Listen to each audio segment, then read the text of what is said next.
Watton in Brecon, as I know you have, you will see 24 trees honouring 24th the Foot, better known as the South Wales Borderers, who fought at the Battle of Rorke's Drift, made iconic in the film Zulu. Whether Brecon Barracks, Sennybridge Training Area, or the Navy's Outdoor Leadership Training Centre in Talabont, my constituency is extremely proud of its military footprint. We are also home to the Cambrian Patrol, the Olympic gold medal in infantry training, a 60-kilometre march for teams of 8 over just 48 hours. Now, I know he will be far too modest to tell you himself, but the Secretary of State for Wales is in fact a finisher of that event. So modest was he, so keen to keep his light under a bushel, that when we visited the Cambrian Patrol back in October, he brought his finisher's certificate along with him. And put it out on Twitter. It was dated 1987. I took great joy in pointing out that I was 2 years old at the time, and great joy recounting it again now. Over the years, many wrongs have been done to military veterans, and I applaud the efforts of those right across this House to correct that. The Honourable Member for Barnsley Central has led his benches in that effort. And on this side, my honourable friends for Plymouth Moorview and Wrexham have spoken for male and female veterans in ways few can match. And so on behalf of the many veterans I represent, particularly those who served in Northern Ireland and tell me they have been frightened of opening the post for decades, I warmly welcome the inclusion of the Legacy Bill in today's gracious speech. So, Mr. Speaker, let me conclude my seconding of the Loyal Address and give way to the Leader of the Opposition. I know we are all delighted he has not cancelled this afternoon's speech.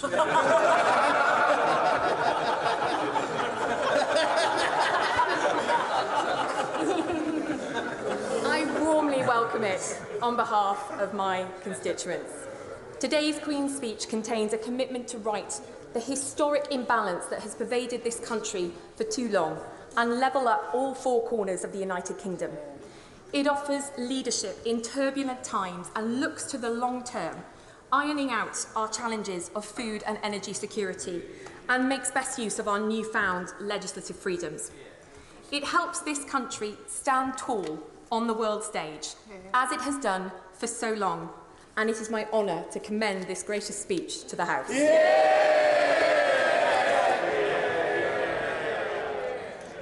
The question is that an honourable address be presented to Her Majesty as follows. Most gracious Sovereign, we, Your Majesty's most dutiful and loyal subjects, the Commons of the United Kingdom of Great Britain and Northern Ireland, in Parliament assembled, beg leave to offer our humble thanks to Your Majesty for the gracious speech which was addressed to both Houses of Parliament. I now call the Right Honourable Keir Starmer, the Leader of the Opposition. Thank you, Mr. Speaker.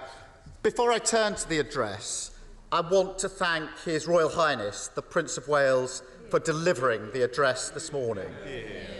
And I too want to pay tribute to Her Majesty in the year of her Platinum Jubilee.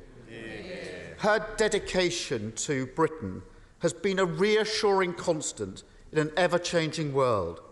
Her commitment to public duty, a reminder of the responsibilities we all owe each other. Her dignity and her leadership, an inspiration to all of us. She will forever have all of our thanks for 70 years of service to our country. We all wish her well. I also want to congratulate the Prime Minister. He's achieved a new first. The first resident of Downing Street to be a constituent of a Labour council. I'm sure they will serve him. And I want to congratulate, Mr. Speaker, I want to congratulate the mover and the seconder on their fine and funny speeches. I understand that the member for Beverley and Holderness owns over 900 copies of Eagle comic books. He's no old duffer.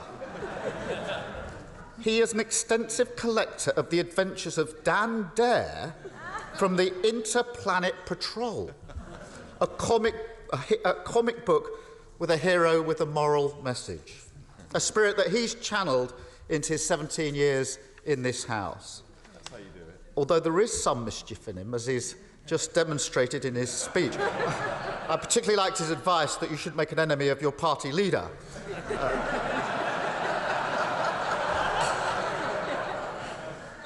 So I think he's a little bit more Dennis the Menace, myself.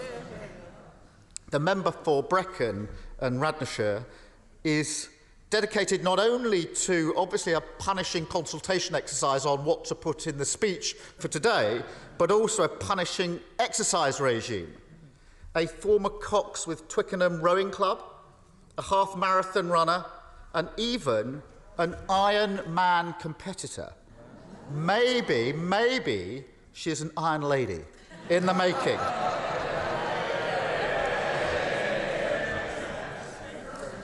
And I know that if they were here, David Amis and James Brokenshire would have been proud of both the mover and the seconder. Yeah. We all missed them both. And I know the pain on the Conservative benches is still raw. Their friends taken too soon. But their passing leaves us united in our resolve to defeat the evils of both extremism and cancer. I also want to pay tribute to my dear friend Jack Dromey. Jack picked fights on behalf of working people, and he won them. In 1975, he led the first Equal Pay Act strike. He campaigned for the rights of cleaners everywhere, from the House of Commons to MI5. And in the last year of his life, he campaigned for a public inquiry on behalf of the families bereaved by COVID. The only way that we on these benches can really pay tribute to Jack is to aspire to champion working people as well as he did. Yeah. Because, Mr. Speaker, times are hard, but they're much tougher than they should be. As we emerge from the pandemic, find a new place in the world outside the European Union, and transition to a carbon-neutral economy, our country faces great challenges. But at the same time, great opportunities are within our reach. We can rebuild stronger, learning where our society and our services need more resilience. We can do more than just get Brexit done. We can ensure Britain is in the best position to thrive outside of the European Union. And we can lead the world in zero-carbon industries, generating high-skilled, high-wage jobs across the country. But, Mr. Speaker, for that to happen, we need a government of the moment, with the ideas that meet the aspirations of the British public. This thin address, bereft of ideas or purpose, without a guiding principle or a roadmap for delivery, shows just how far this government is from that. Too out of touch to meet the challenges of the moment, too tired to grasp the opportunities of the future. Their time has passed.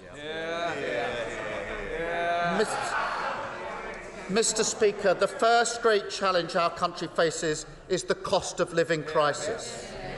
Inflation stands at 7% and rising. Household bills have gone up by hundreds of pounds.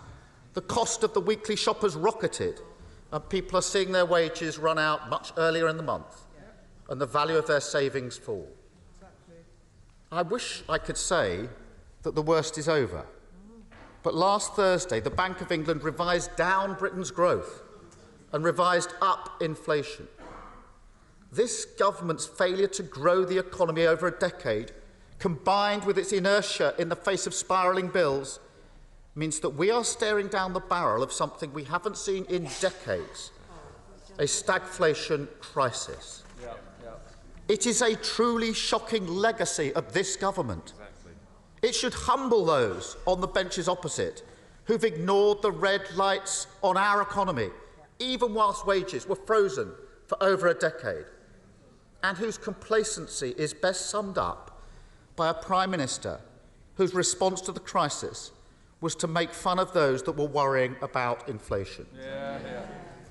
A government of the moment would use the great powers that it has to tackle this head-on. Bring forward an emergency budget with a windfall tax for oil and gas producers, which would raise billions. The money that could be used to slash the cost of energy bills and help businesses keep their costs down. Even the bosses at BP don't agree when the Prime Minister says it would deter investment. It's a common-sense solution. But instead, the government is bereft of leadership. The Chancellor ruling the windfall tax in, the Business Secretary ruling it out, and a Prime Minister who doesn't know what he thinks. And it's not just about the short-term measures. A government of the moment would take a step back from the crisis and ensure that Britain is never again so vulnerable to a surge in international prices, forced to go cap in hand from dictator to dictator, looking for a quick fix of imported oil. That means standing up to those vested interests who oppose onshore wind, the cheapest and most reliable source of electricity that we have. But this Prime Minister is too weak to stand up to his backbenchers. And it means investing in the insulation we need to use less energy in our homes. That would take £400 off energy bills every year and cut gas imports by 15%. But this Prime Minister is far too concerned with vanity projects ever to prioritise investment in insulating homes. So we're left with an energy bill not up to the moment. It's the latest chapter in a pathetic response to the cost of living crisis. Where there should have been support, it's been tax rise after tax rise on working people. The only country in the G7 to do so during a cost of living crisis. The low growth that led to the stagnation we see today is the same reason wages have been frozen for so long. Over 12 years of Tory government, the economy has grown far slower than when Labour was in power, and it's set to go even slower in coming years. The slowest growing economy in the G7 next year. As the Director General of the CBI said, for a country that's used to growth of 2 to 2.5%, the Conservative record is simply not good enough. Mr. Speaker, we can't afford to go on like this. If the Tories had simply matched Labour's record on growth in government, people would have had higher incomes, boosting public finances, and we could have spent £40 billion more on public services without having to raise a single tax. So the second great challenge our country faces is to get Britain growing again. A government of the moment would have grasped the nettle and set out a new approach to the economy, an approach based on a stronger partnership between government and businesses, a partnership dedicated to growth. There would have been an industrial strategy to grow the industries of the future, with the government providing initial investment that brings confidence and security and acts as a catalyst for the private sector to invest in gigafactories, hydrogen and steel. High productivity jobs right here in Britain. A government at the moment would finally abolish business rates and replace them with a fair system that creates a level playing field with online giants so that our businesses can compete, invest and grow. And a government of the moment would have a plan to revive our town centres and new businesses, providing finance for a new generation of start-ups in our town centres, giving councils the power to take over empty shops and fill the space with workshops and offices in the jobs of the future. Instead of that new approach to the economy, we have a Chancellor who thinks it would be silly to do anything different. A Chancellor who, rather than partnering with business, has loaded them up with debt and wonders why they're struggling to invest. a Chancellor who seems content to have the slowest growth of any G20 country, bar one, Russia. A Chancellor whose legacy will be low growth, high inflation and high tax, and with it the diminishing of Britain's living standards. No hope of taking on the big challenges, no hope of seizing the great opportunities. Hopeless. And because they're not up to the challenge of growing the economy, all those tax hikes aren't going into improving public services. No chance of a doctor's appointment. People forced to wait months for urgent mental health treatment. Supersized classrooms the norm again. Never before have people been asked to pay so much for so little. And, Mr. Speaker, the third great challenge we face is ending the poverty of ambition this government has for our public services. That means a government at the moment relentlessly focused on school improvement. Labour would improve leadership and teaching standards at state schools, funding it by ending tax breaks for private schools. It means a government of the moment that would finally deliver world-class mental health provision that matches years of empty rhetoric on parity with physical health. Labour would hire new clinicians so we can guarantee mental health treatment in 4 weeks, paid for by closing loopholes to private equity firms. Instead, we have a government that went into the pandemic with record waiting lists and has got no plan to get them down any time soon. A government that takes the public for fools by pretending that refurbishing a hospital, a wing of a hospital, is the same as building a new hospital.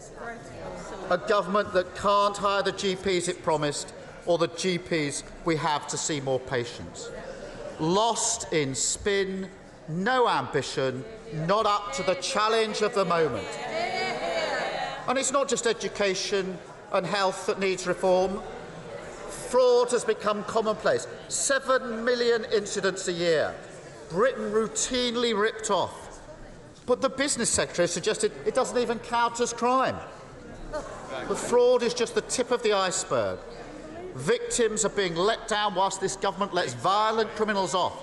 The overall charge rate stands at a pathetic 5.8%, meaning that huge swathes of serious offences like rape, knife crime and theft have effectively been decriminalised.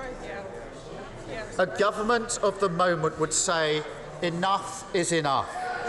Invest in community policing. Pulling resources, nobody can be proud of this record of 12 years. Invest in community policing. Pulling resources away from vanity projects like his ministerial yacht. It would strengthen protection for victims of crime and antisocial behaviour and increase the number of specialist rape units in the justice system so that it stops routinely failing women. Instead, we have a government that talks tough whilst letting the justice system fall apart. No care for victims or their communities, not good enough, not up to the moment. We have a government whose time has passed, a cabinet out of ideas and out of energy, led by a Prime Minister who's entirely out of touch. Mr. Speaker, it doesn't have to be this way. It won't always be this way. A Labour government would tackle the cost of living crisis head on. Get Britain growing again after 12 years of failure. Improve public services so they deliver for people paying for them. A Labour government would rise to the moment where this government has badly failed. Thank you, Mr. Speaker.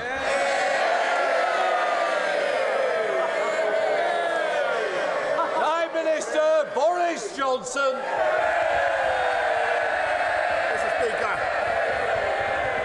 Mr. Speaker, allow me to join you and members across this House in thanking His Royal Highness, the Prince of Wales, for delivering the gracious speech, and in sending our warmest wishes to Her Majesty the Queen.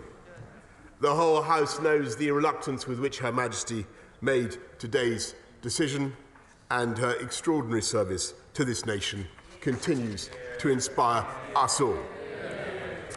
Mr. Speaker, as we come to the halfway point of this Parliament, this country has seen off the biggest challenge any post-war government has faced, but the cost of the pandemic has been huge, with the biggest fall in output for 300 years, the necessitated government expenditure of £400 billion, and the aftershocks are still being felt across the world, with a global spike in energy prices, the impact we're seeing on the cost of food.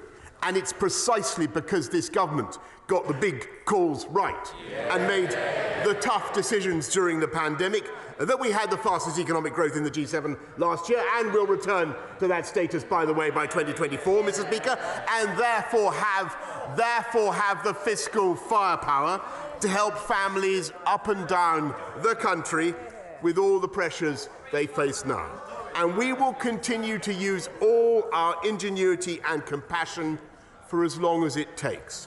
And my right honourable friend, the Chancellor, and I will be saying more about this in the days to come.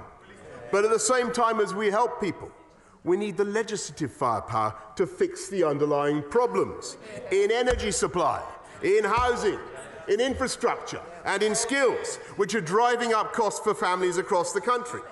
And this Queen's speech takes those issues head on.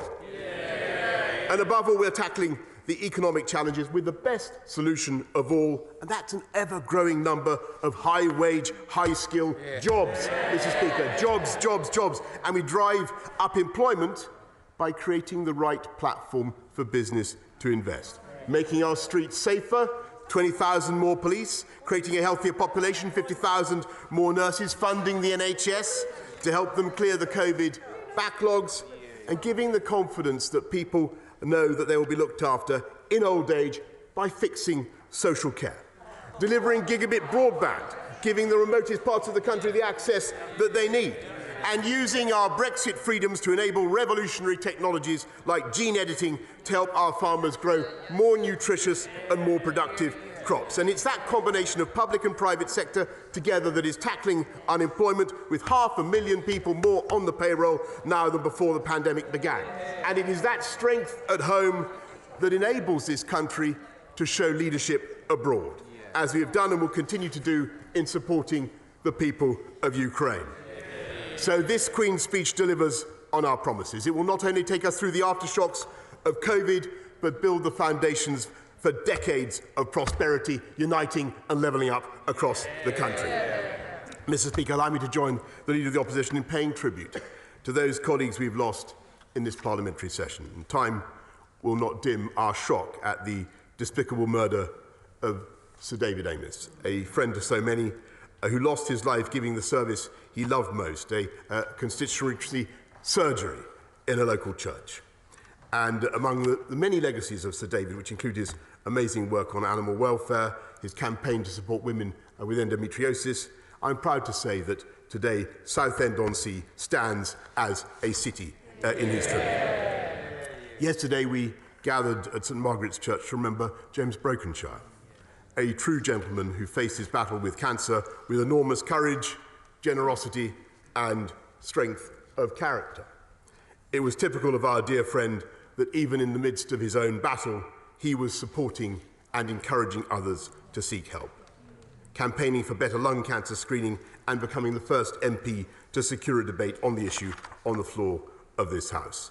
We willed him to pull through because the world needs more people in public life like him.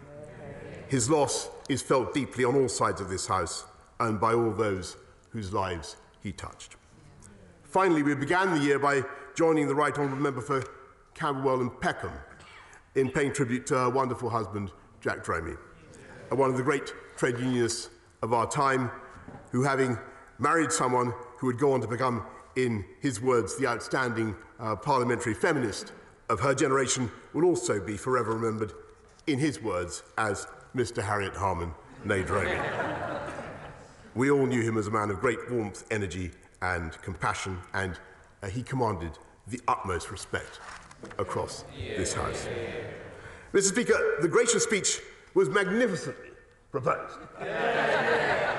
self-deprecating, I thought, by my honourable friend, the member for Beverley and Holderness, whose campaigning brilliance I have seen at first hand, as he pointed out, when as backbenchers almost 20 years ago, he and I organised a demonstration against Labour's plan to close community hospitals. It was called Chant, Community Hospitals Acting Nationally Together. And his memory of it is much more glorious than mine. I remember only a tiny handful of desperados. We were stopped almost immediately by the police, who seems, Mr. Speaker, who turned us back. But he nonetheless succeeded in forcing the government to perform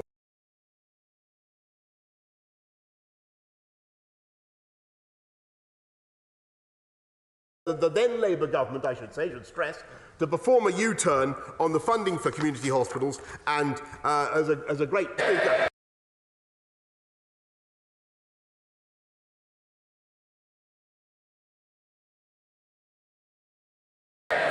Of them, in fact, so we have the best health service in the world. I know, by the way, that he has experience of healthcare in a less fortunate country. He was lying in bed with a fractured rib after a skiing accident in Chamonix, when 3 men in white coats arrived claiming that they were there to perform the operation. And on closer inspection, they turned out to be the members for Halton, Price and Howden, the member for Sutton Coldfield, and my honourable friend, my noble friend, Lord Lancaster. At which point it is said that my honourable friend levitated miraculously from his bed and made his escape. His speech was in the finest traditions of this House. I was delighted that the motion was seconded by my honourable friend, the member for Brecon and Radnorshire. Some more seasoned members will remember the 14 years of service rendered to the people of Cardiff North by her father, Gwilym, who joins us, I'm told, in the gallery today.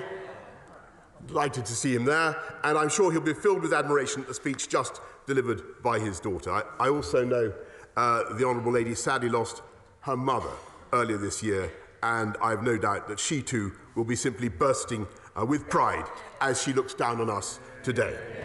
Because while the Honourable Lady may only have been an MP for a few short years, she has already established herself as a fantastic campaigner, including, actually, she said herself, changing the law to ban cyber flashing, saving Brecon Barracks, and with the Queen's Dragoon Guards, securing the return of a permanent Welsh regiment in Wales. Nor was she prepared to remain silent while the Leader of the Opposition's colleagues in Cardiff tried to keep Wales in perpetual lockdown.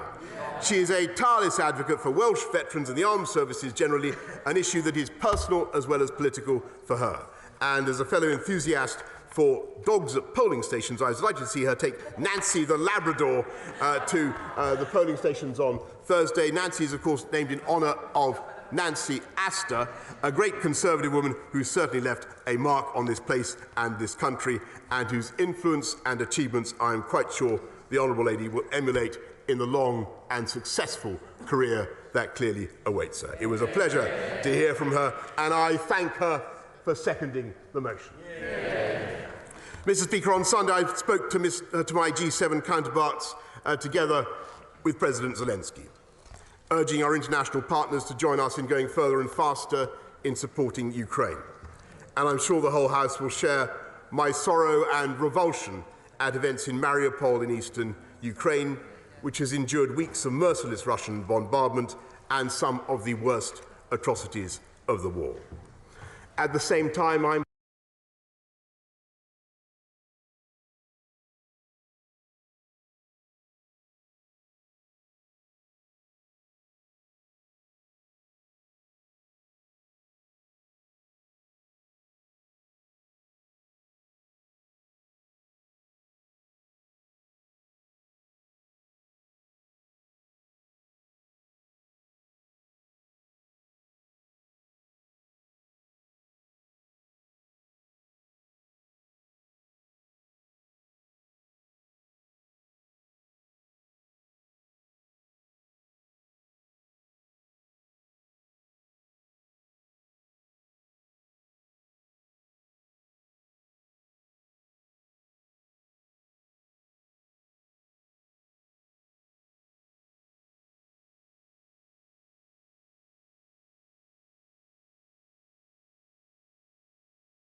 to administer an approved COVID vaccine, or by delivering the largest testing programme and the fastest vaccine booster campaign in Europe, all of which allowed us to retain one of the most open economies and societies across the continent, which we wouldn't have done, by the way, if you listened to my party office, with the fastest growth in the G7 last year. Now we will bring that same urgency, impatience and determination to deliver on our mission of getting our country back on track and easing the burdens on families and businesses across the land.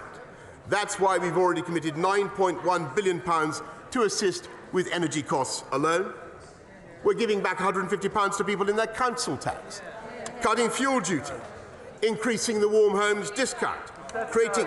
let me come to this. Increasing the warm homes discount, creating a tax cut for 30 million workers by raising the national insurance threshold, delivering the biggest ever increase in the national living wage, worth an extra £1,000 a year for those working full-time, Mr. Speaker. But however great our compassion and ingenuity, we cannot simply spend our way out of this problem. We need to grow out of this problem by creating hundreds of thousands of new high-wage, high-skill jobs across the country. And as I give way to the lady opposite, Mr. Speaker, I remind the House that there has never been a Labour government that left office with unemployment lower than when they came in.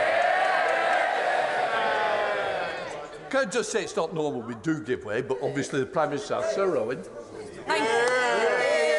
Thank you, Mr. Speaker, and I thank the Prime Minister for giving way. We've heard a lot of words, very rapidly delivered, but what we haven't heard yet is an apology to the pensioners that are choosing between heating and eating, an apology to the children that have gone hungry throughout school holidays, and an apology to the hundreds of thousands of family members of COVID victims that were lost during the pandemic.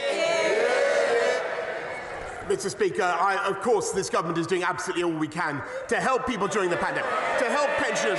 And by the way, it was this government that introduced the triple lock for pensioners to protect them. This government that helps people with the cost of heating, the £9.1 billion that we're putting in, the holiday activities and food programme that we put in, Mr. Speaker, the extra billions that we're putting in to support local councils. But be in no doubt, this is what I think everybody in this country needs to understand. And what we are doing, Mr. Speaker, is making sure that we have a strong economy with high-wage, high-skilled jobs that will enable us to take this country forward. And that would simply not have been possible if she had listened to the advice of her front bench who wanted to keep us in lockdown, Mr. Speaker. And we are going to... That's absolutely true. It's absolutely true. And it was worth giving way just to make that point, Mr. Speaker. And that's why we're going to continue with our levelling up and our regeneration bill, which will help to... No. Sit down. Which will help create these jobs wherever people live in communities across the whole of the United Kingdom. That is the objective of this Queen's speech, Mr. Speaker. It is all focused on driving growth and jobs. Our schools and higher education bills will ensure that people have the skills to do them, raising standards in our classrooms, implementing the lifetime skills guarantee so people can retrain and acquire new qualifications at any stage of their life.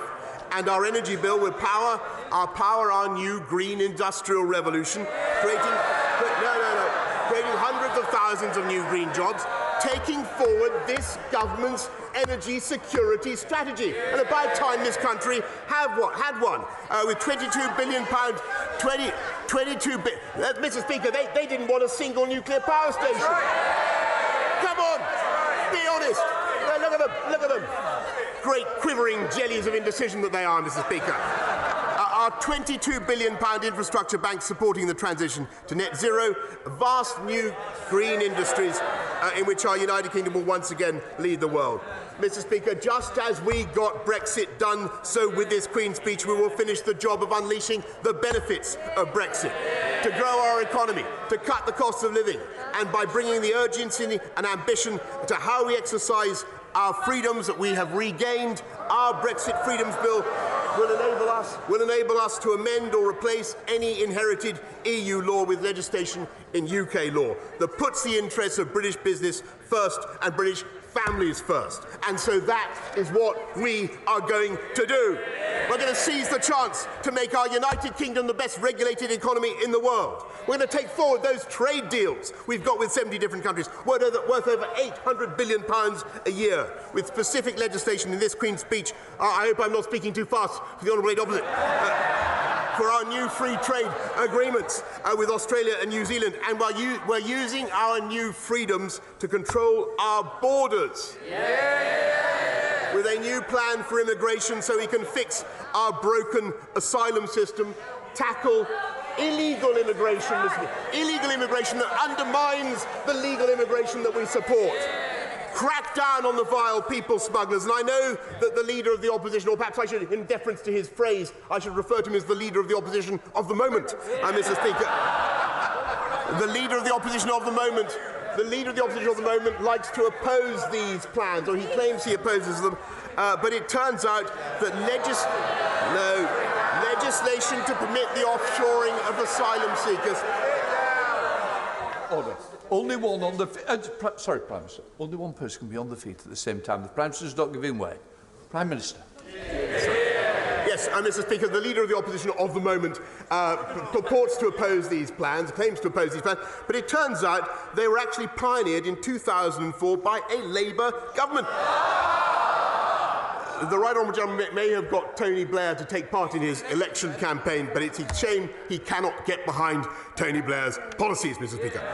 During the pandemic, we marvelled at the courage and commitment of so many people, all the people working in our public services, from the extraordinary men and women in our NHS, risking their lives to save others, to those toiling to keep our country going, whether in schools or shops or on public transport. So it is right, Mr. Speaker, that this government is now investing more in our NHS than any other government in history, giving our NHS the funding it needs to help clear the COVID backlogs, and we will also make sure that every penny is well spent. So whether through pop-up clinics in our communities, more face-to-face GP appointments, or new cancer screening machines, we maximise the ability of our NHS to check and treat its patients. But, Mr. Speaker, when times are tough and families are facing such pressures, we must also cut the cost of government and cut the burdens that government places on taxpayers and on citizens. We can't have expensive delays in delivering passports and driving licences that see families stranded and unable to go on holiday, HGV drivers unable to transport goods around this country in the way that is so integral. So integral to the economy we need, and we're going to fix it. So let me send a very clear message from this House today. This government will not tackle the post-COVID manana culture. We will take whatever steps are necessary to deliver for the British people, because the British people are not prepared to wait, and we share their impatience. Mr. Speaker, we will get through the aftershocks of COVID just as we got through COVID, as I've told you, with every ounce of ingenuity and compassion and hard work. Not by irresponsible spending that merely treats the symptoms of rising prices while creating an ever bigger problem for tomorrow, but by urgently pressing on with our mission to create the high-wage, high-skilled jobs that will drive economic growth across the United Kingdom, the whole United Kingdom. That is the long-term sustainable solution to ease the burden on families and businesses. That is the way to get our country back on track after the pandemic, to unite and level up across our whole country exactly as we promised. That is what this Queen's Speech delivers, and I commend it to the House.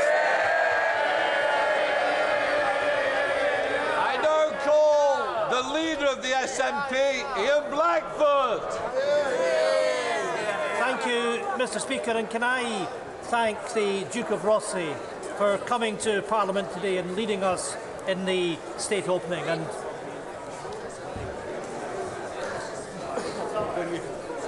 Chamber clear quietly. Ian Blackford. Thank you, Mr. Speaker, and can I thank the Duke of Rossi for coming to Parliament today, for leading us in the state opening with the address that we had, and to send the best wishes from everyone across the House, and certainly from our own benches to the Queen on what is such a momentous year for her. We also need to reflect on those that we have sadly lost over the course of the last session of Parliament. And we think of James Brokenshire, we think of David Amos, and of course we think of Jack Dromey. Three outstanding but different parliamentarians, all who I think were a fine example to all of us of how to conduct ourselves in this place.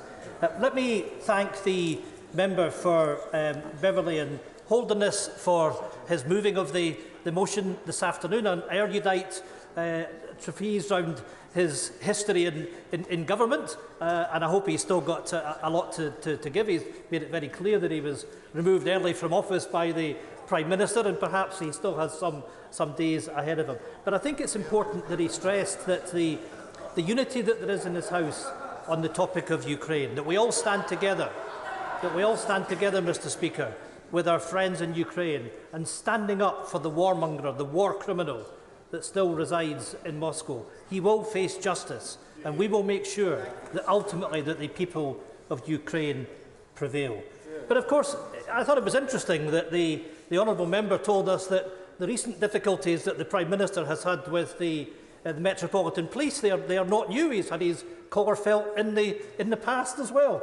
And let me also thank the seconder of the motion from Brecon and Radnanshire.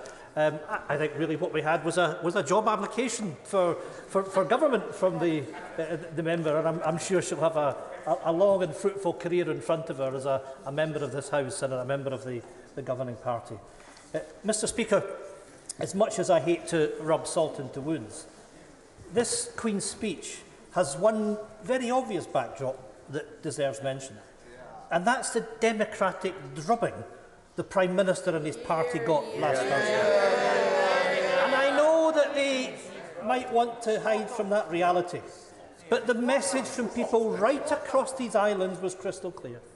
The people made clear that this is now a Prime Minister facing his final days in office and a Tory government that it's on its last legs. And I'm proud to say, Mr. Speaker, that Scotland sent the strongest message of all. Now, I understand this might be a wee bit uncomfortable listening for the opposite benches, but they need to hear it all the same, because they need to hear what Scottish democracy is telling them and has been telling them for years. Last Thursday, Mr. Speaker, saw the best ever result for pro-independence parties in the local elections. The Scottish National Party is the largest party in the largest number of councils, the greatest ever result in a local election in our party's interest. This is, Mr. Speaker, the 11th election victory in a row for the SNP, and it's the 8th election in a row that the SNP has won under the leadership of Nicola Sturgeon. Mr. Speaker, a party in government winning more votes than winning more seats. Can you imagine that, Prime Minister? No, I can't. So, that's what we did. What about the Conservatives? Down by 100,000 votes, and they lost 66 seats in Scotland. And the worst news for all of them is, after all of that, they've still kept their leader. So, democracy has spoken in Scotland. It's spoken before, and it will speak again and again. And all our democratic decisions are saying exactly the same thing.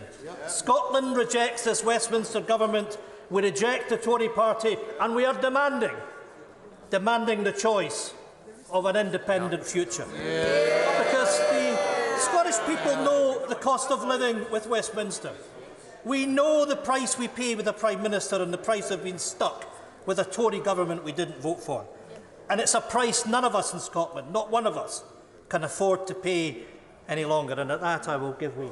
I thank the right honourable gentleman for giving way, and I'd like to ask him a direct question. How does it feel that 8 years after Scotland so conclusively said no to separation, that the pro-independence parties are still getting the same proportion of votes as they achieved 8 years ago, despite everything that's been thrown at us, and despite, frankly, everything that we've thrown at ourselves? When will the right honourable gentleman admit that the game is up?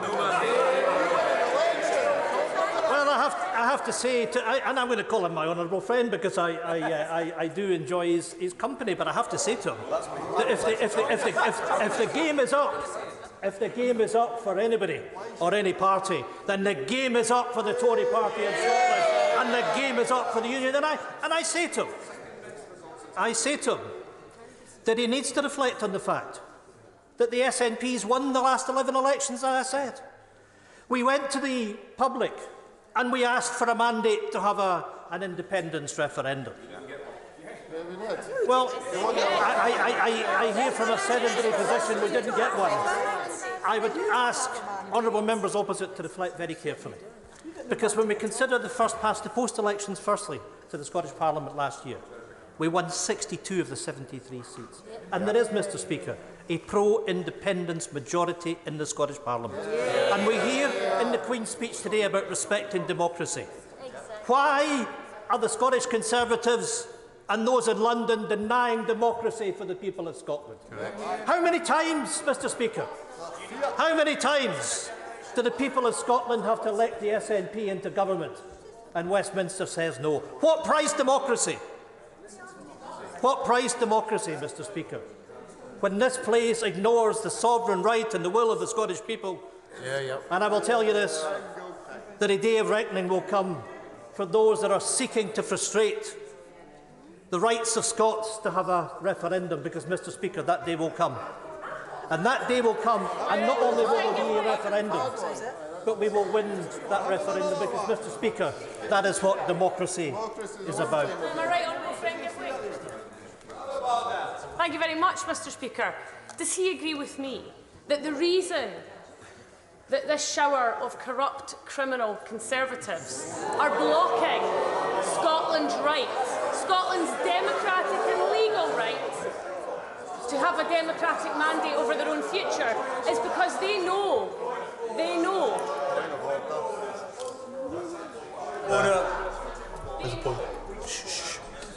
David Davis. Mr Speaker, it is in breach of this House's regulations that somebody calls somebody else a criminal in this chamber. Corrupt. It wasn't a particular member, as you know. What I will... Just a minute. I don't think I need any help.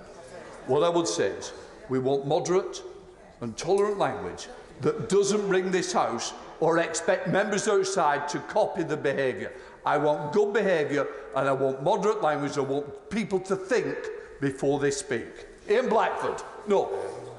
Thank you, Mr Speaker, and I agree with my honourable friend, and I'll come on to... We don't want to get into this. I will come on to these points in just a second, but let me say respectfully to in particular to the member for West Aberdeenshire and from the member from Banff-and-Buchan, because I think they know that a referendum will come. And let me take the warnings from the Speaker about behaviour in this House and how we should all reflect on our behaviour and how we all interact with each other. And that goes right across the House, and I say that to my friend from Edinburgh South sitting on the Labour front bench as well. That when we have that referendum, it's implicit on all of us that we engage constructively. And let's examine, and by all means pull apart, the arguments for and against Scottish independence. But let's treat the electorate with respect. And let's trust the electorate who have given the Scottish Government that mandate to have that referendum. Mr Speaker, the most... You know, I hear what you did in 2014. The point is that the electorate are given a choice in election to elect a government, and a government that has a mandate for an independence referendum. And let's not forget that in 2014, we were explicitly told that if we stayed in the United Kingdom, that our rights as European citizens would be respected. And what did this House do to Scotland?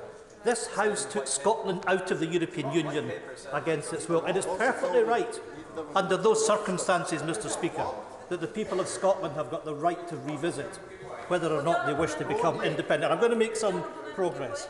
The most glaring omission in this Queen's speech is the complete lack of any immediate action to help people with the biggest inflationary crisis in 50 years.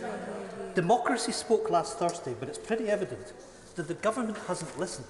And what we saw from the Prime Minister today, he certainly hasn't learned. Because, of course, people turned out last week to punish the Prime Minister for the scandal of Partygate. Let's not forget, the public know that this Prime Minister is the first, the only Prime Minister that is found to have broken his own laws in office and still sits here as Prime Minister. That should shame this House as it shames us. But the electorate also turned out to punish a Prime Minister and a Chancellor who have been so consumed by the crisis of Partygate that they've failed to lift a finger to fight the Tory-made cost of living crisis. Mr Speaker, as the Bank of England confirmed last week, the occupants of number 10 and number 11 Downing Street have now led us to the brink of recession. As my friend, the member for Glasgow Central, has said, the very first line of the Queen's speech should have been a commitment to bring forward an emergency budget. Where is it? Where is it? Where's the emergency budget that we need? An emergency budget to tackle now the rising cost of energy, of fuel and of food. On that point, would you give way? Thank you. I'm grateful to him for giving way. Would he agree with me that it is remarkable that for a government that says it cares about the cost of living crisis, there was absolutely nothing new in this Queen's speech, for example, around a mass home installation programme, which would be the cheapest, most effective, fastest way of getting our emissions down, creating hundreds of thousands of jobs, tackling climate emissions as well, yet we've had nothing new in this Queen's speech on that at all. My honourable friend is right. There was nothing in this Queen's speech to deal with the cost of living crisis, nothing to deal with home insulation. And, you know, in the Scottish Parliament, the cooperation, the collaboration between the SNP and the Greens is an example where two parties can come together to make sure that we prioritise the climate emergency, something really missing from this Queen's speech today. Mr Speaker, Scottish Power have already called for urgent action. They have called for £1,000 bill discounts for 10 million families before energy bills rocket by another £900 this autumn. And yet, once again, nothing from the Prime Minister and the Chancellor in this Queen's speech. In fact, the Chancellor has already told us that this strategy to tackle the cost of living crisis is literally to sit in his hands because he thinks it would be silly to act. Silly to act at a time that people are facing tough decisions and whether to turn the heating off, whether they can afford to put food on the table. And the Chancellor thinks it's silly to act. That tells everything that we need to know about the humanity and the compassion of this Conservative government. And yet, just like the Spring Statement, nothing has come from this government. This Queen's speech represents one more missed opportunity. And I can give the Prime Minister some suggestions. He could have matched the Scottish child payment, which doubled in April and will increase to £25 per week per child by the end of this year. Positive action to help those most in need. It could have matched the increase in Scottish issued social security payments by 6%. It could have done what governments are supposed to do in emergency, help people through it. By any measure or meaning, this government fails on all counts. Mr Speaker, another gaping hole in this programme is when it comes to energy policy, as has already been raised. As my friend, the member for Kilmarnock and Loudon, has rightly said last month, the Prime Minister's energy strategy is nothing more than a contract, lacking any substance or ambition. The lack of ambition to drive growth and green investment and forge the path to net zero, not to mention an industrial strategy to back it up, fails this and future generations. That lack of ambition won't help investment in renewables, and it won't help a just transition, and it certainly won't help consumers now or in the long term. And as for us in Scotland, a country so rich in energy potential, it is fleecing us of our green present and future. On that point. I will happily go ahead. Mr Speaker, I thank the right honourable member for giving way. His constituency and my constituency border the Comity Firth, which has the Nig fabrication yard where many of the mightiest platforms, oil production platforms in the North Sea were constructed. Would it not be a positive suggestion to Her Majesty's Government that we should power ahead with building floating offshore wind structures in the Highlands of Scotland, and that would help the Prime Minister and it would help us in Scotland as well? I'm very grateful for that intervention, and I agree 100% with what he said. In fact, he and I have been talking about that over the course of the recent months. There is fantastic potential for the Highlands, and not just for the Highlands, but for the whole of Scotland, to benefit from the industrial revolution that will come from the opportunities in green energy. And, Mr Speaker, we need to make sure that we learn from the lessons of the past, that we are able to capture that supply chain. And if we go back to the 1970s, Nig was a thriving industrial base, thousands of jobs in that community supporting the oil industry. And I know that my honourable friend, like I, wants to see the Highlands and Islands being a thriving area where there's an industrial future for us. But yes, absolutely, we need the UK government to help us on that. And I look forward to, together with my honourable friend, having discussions with the government and exactly how we take that forward. I can see the Secretary of State for Scotland nodding, so perhaps we can discuss that over the coming days. Since the start of this year alone, we know that the UK government has profited by at least £1.7 billion from the revenues that have been brought in from North Sea oil. All that revenue from Scotland's resources, and still this UK government is refusing to match the Scottish Government's £500 million Just Transition Fund to help ease resilience on fossil fuels. And still, Mr Speaker, no commitment to carbon capture and storage in Scotland's North East. Not only is this with the Westminster Government harming our planet, they are holding Scotland back. I am genuinely grateful for the right honourable gentleman for giving way, particularly on the Scottish cluster being so important to my constituency in Banff and Buchan. Would he agree that the UK government has thus far committed £41 million to that project, but that wasn't what I wanted to intervene on. What I wanted to intervene on was his mention of the £500 million Just Transition Fund for the North East of Scotland. Could he do what his colleagues from Kilmarnock, Loudon and Aberdeen South haven't been able to do thus far, and describe in detail what is that £500 million going to be spent on in the North East of Scotland? Yeah. It's not being spent. Well, let me just say to the honourable gentleman that we've been shortchanged on not getting carbon capture and storage in Scotland. Twice now we've been promised it was coming. And we all know in Scotland that getting carbon capture and storage in the North East of Scotland with the Acorn project is absolutely instrumental in getting to net zero by 2045. It's absolutely instrumental in making sure that Grangemouth has a green chemical future. And there can be no more dithering, there can be no more delay. And the Acorn project must be greenlit, and it must be greenlit now. Now, I'll say to the honourable member that yes, we will spell out exactly the plan for that £500 million transition fund. And I'll say to him, I'll say to the House now, that we will take our responsibilities on these benches, and together with my friend from Kilmarnock and Loudon and my friend from Aberdeen South, we will be speaking more on our future energy potential for Scotland, because we will accept our responsibilities to deliver that energy strategy, to deliver that industrial policy which is lacking from those on the government front bench. And of course, bargain for more funding. They won't come. Mr Speaker, I've concentrated on what the legislation in this Queen's Speech fails to do in terms of tackling the cost of living crisis and our green future. But what the legislation in this Queen's Speech does propose to enact is every bit as harmful. Because at the heart of the session's programmes, there's a twin track that needs to be challenged: an attack on devolution, an attack on human rights law. As the Prime Minister gets increasingly vulnerable and desperate, it is probably no surprise that he's reached back for the policy that got him the job in the first place: Brexit.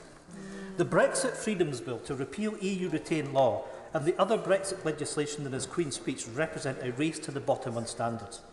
The very idea that Westminster will be able to strike down devolved legislators' retained EU laws is the latest and only the latest in a long line of Tory power. I mean, the Prime Minister shakes his head, but that's the reality. We've seen it over the course of the last few years. The Scottish Parliament have the right to retain EU law because we have the opportunity and the right to find our way back into the European Union. And we won't be denied the right to retain EU law, and we won't be denied the right to an independent future in Europe. And the same applies to our human rights laws. The proposal by this UK government to rip up the Human Rights Act is one more example of a government that is prepared to force through legislation that is not only immoral, but internationally illegal. The attack on human rights legislation is all the more concerning given the context of the continuing failure to respond compassionately and comprehensively to the ongoing Ukrainian refugee crisis, not to mention the anti-refugee bill that was passed in the previous session. The agenda of this Westminster government couldn't be clearer.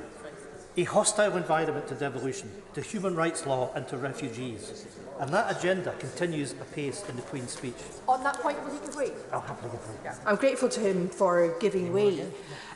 Both the government's independent review of the Human Rights Act and the cross-party Joint Committee of Human Rights have found that there's no evidence base for replacing the Human Rights Act with a British Bill of Rights. So does he agree with me that the only reason the government are trying to do this is because as long as the Human Rights Act is on the statute book, it's a serious threat to their project of diminishing the accountability of the executive?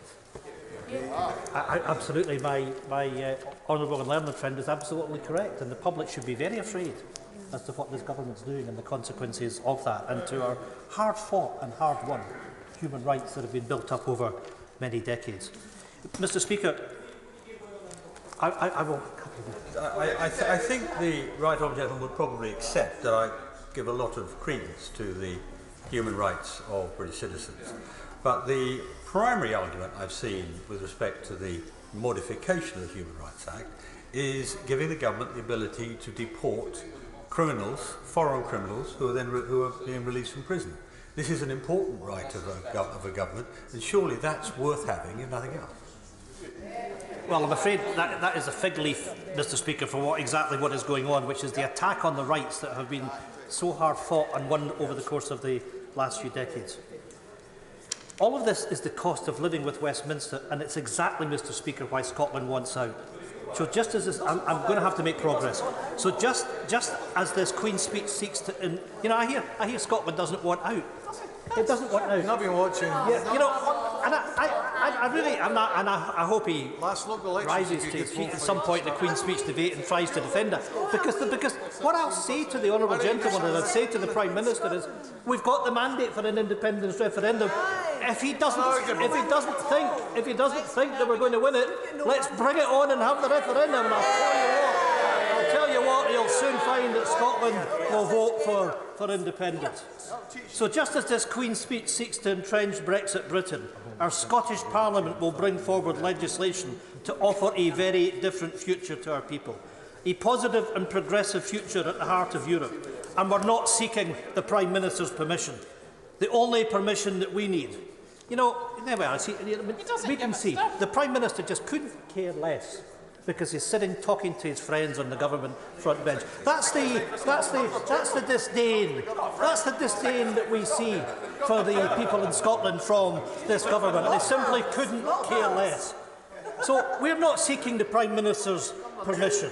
The only permission we need, the only permission we will ever need, is the democratic permission of the Scottish people. And let's not forget that it's the people of Scotland who hold sovereignty. And you might want to listen to this, because let's not forget the legal opinion in the case of McCormick versus the Crown at the Court of Session in 1953, when Lord Cooper stated that the principle of the unlimited sovereignty of Parliament is a distinctly English principle that has no counterpart in Scottish constitution. It is, Mr. Speaker, unquestionably the right of those in Scotland to determine their own future. Those rights were enshrined in the claim of right that was so instrumental in delivering our devolved Parliament, and is the case today as we seek to exercise our rights in an independence referendum. Let me remind the words to the Prime Minister of Parnell, who used to sit on these very benches. No man has the right to fix the boundary of the march of a nation. No man has the right to say to his country, thus far shalt go and no further. Mr. Speaker, time and time again, the people of Scotland have spoken, and they want a choice. The choice to choose our own future. They spoke in the last Holyrood election, and they spoke again last Thursday. And the longer that Scottish democracy speaks, the louder it will get. If the Conservatives want to stand in the way, if they want to try and deny democracy, then they should well be warned. Democracy will sweep them away, just as their party was swept away last week. I now come to the Father of the House, Sir Peter Bottomley. Can I say to the parliamentary leader of the SNP, it's a delight to follow him. Sometimes it's more of a delight to precede him. Today, I might just remind him that the electorate don't always vote in the same numbers the same way. Between 2010 and 2015, the SNP vote went up. The SNP vote went up after they lost the referendum. By 2017, their vote had gone down by about 26%. I think it's worthwhile looking through his notes, some of which he gave us this afternoon, to check how the figures change, and they may change again. I won't at the moment. I'm only talking about his speech at the moment. I haven't started talking about mine, if that's all right. I think that nothing I can say need detain the Leader of the House. The Prime Minister or the Leader of the Opposition, they want to go off, because I know they've had hard days. But what I want to say is that I'm concerned about people's home lives. 2 small changes to park home owners will make a great deal of difference. In 2010, the then Housing Minister said there would be park home reform. We haven't had it. We need to change from RPI to CPI pitch fees. That could be incorporated in the next finance bill, and I hope that that will happen. Yeah. The second is the question of commissions. Why should those who are park home residents have to lose a significant part of the value of their home when they sell it? Yeah. Those 2 things can be changed quite simply. The second probably by a handout bill. There are plenty of MPs who may come up in the ballot. I haven't come up in the ballot in 4 or 6 years, who take that forward. But the RPI-CPI one is one which government can do quite easily. In the notes to the Queen's speech, and I can thank the government for giving us copious notes on the proposals in the Queen's speech, we learned that the number of social tenants is about 4 million, and the number of leasehold tenants, private tenants, about 4 million, private ones, social, and leaseholders, about 4.6 million. And the fastest growing proportion of home occupation are leaseholders. We won't get decent information from the last census, because the only choices people could put down was they owned their home or they were a tenant. And when I asked people what a leaseholder should say, I wasn't given a clear answer. People think they own them. They might have said, I own them. They're wrong. If they put down a tenant, they might have thought, I'm not actually, I'm a leaseholder. Why the people who compiled that census question couldn't actually wake up to the fact there are 4.6 million households, actually there are probably about 6 million to be complete, but let's take the 4.6 million.